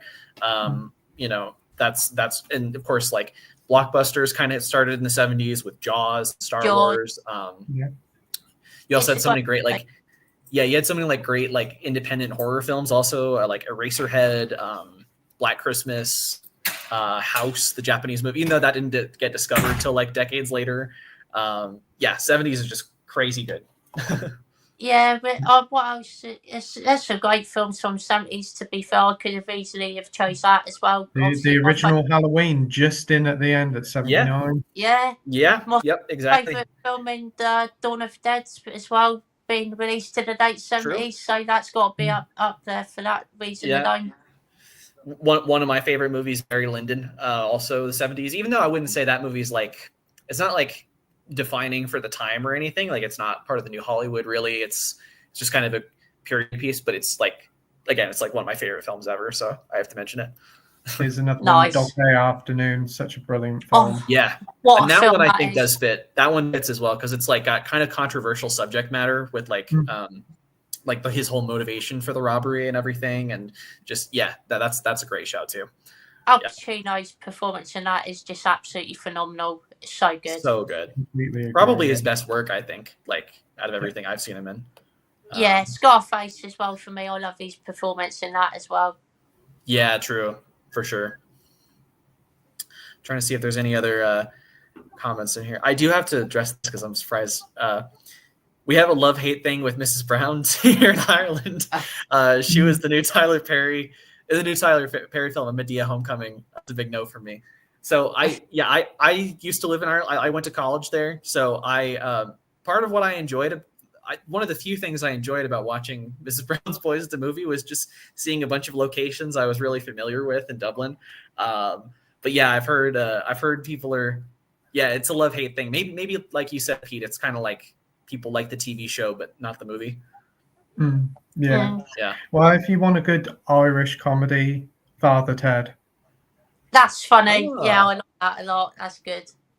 I haven't seen that one. One other one I like. I forget if this is like considered like an Irish film. It's set in Ireland, but it's Waking Ned Divine, or just Waking Ned. I think it's sometimes called. You guys ever seen that? Haven't heard of that one. No. It's a great premise. It's about a guy it's about this like really small town in Ireland, and they find out that somebody in the town won the lottery, and they're trying to figure out who it is. And they eventually discover it's this friend of theirs, Ned, who died because he was so like shocked that he won the lottery. So after they start basically talking about how like Ned would have wanted them to like share the winnings amongst the whole town, but that's fraud. And so they basically, it's a movie, it's like a situational comedy where this whole town is like agreeing to commit fraud together, pretty much. It's Good pretty premise. good. I'm sold. Yeah. But yeah. Yeah, and Minajul just wishing us, just saying it was a great stream, and yeah, thanks for thanks for watching, Minajul, and really everybody who commented. I was really happy we had so many comments to go through and just had a great chat. So Yeah, it was good. Really It's enjoyed been tonight. a lot of fun. Really enjoyed it. Great questions and brilliant chat to you guys. Yeah, Yeah, thank absolutely. you for having us on, Jackson. Yeah, for sure. Yeah, no, it was great to have you guys. So before we go, I did want to just ask you guys, like, do you have anything you want to promote on your channel or anything coming up?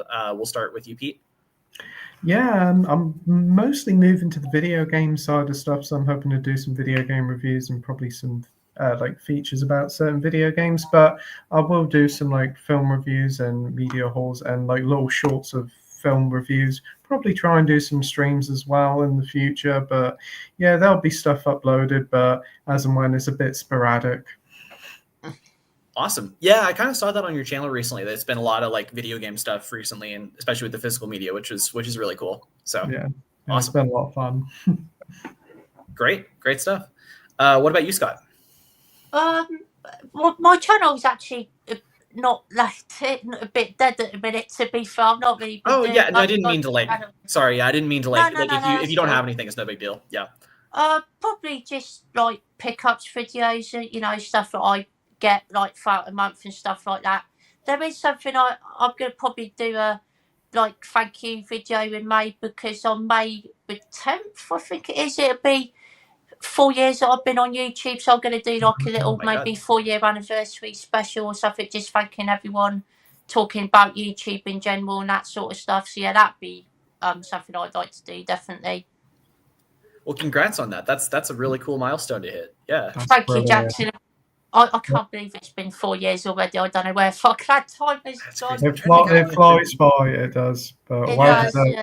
4 years of brilliant stuff, and hopefully many more to come.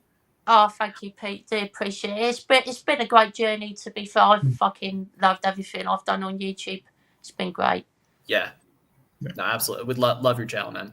And I actually was just realizing I'm going to hit 4 years in like November, I think. That's crazy. Wow. I didn't even realize that. Yeah. Oh, it's nuts. How long have you been on YouTube, Pete? Just out of curiosity, about 4 years, 5 years? Well, I've had the channel for about 11 years. Oh, wow. Oh, wow. Well, yeah, and it wasn't really. I uploaded videos since about 2016, but I didn't really get into the whole Blu-ray stuff till about 2021. So yeah, about 4 years. Yeah, that's cool. I want to do more Blu-ray stuff on my channel, but I haven't like. I have gotten so decent amount of pickups within the last year. I guess I could do like an update on that, but it's I don't know. I've been trying to save money a lot, so I haven't been buying like super regularly, but yeah. I would like to do maybe some more music stuff in the future as well, like maybe an album ranking of one of my favourite bands or something like that. That'd be pretty cool. What about Scott the Karaoke King? Oh, fuck. Yeah. Tunes, mate. The tunes. I love it. Bangers. Just like I Maiden, I got on right now. They've done some hashtag bangers, that's for sure. Awesome. Cool. And then for me, I think I will be dropping a review for Mickey 17 pretty soon. The timing's weird. I usually try to like film those on the weekend, but the weekend's like gone now, or like not fully, but so I'll see about the timing on that. But that's kind of the next film I want to tackle. And then I think I'll probably be doing another live stream next weekend. So yeah, everybody can stay tuned for that. Yeah. Well, yeah. And also I saw a comment here. Just want to play down under says, I know women, so please tell your wife. I said, who's that girl in the background? That is in fact my wife. So, but I appreciate the diligence. All right. Well, thank you guys so much for watching, and yeah, have a great rest of your day. See you, everybody. See you, everyone. Bye. Bye. Bye.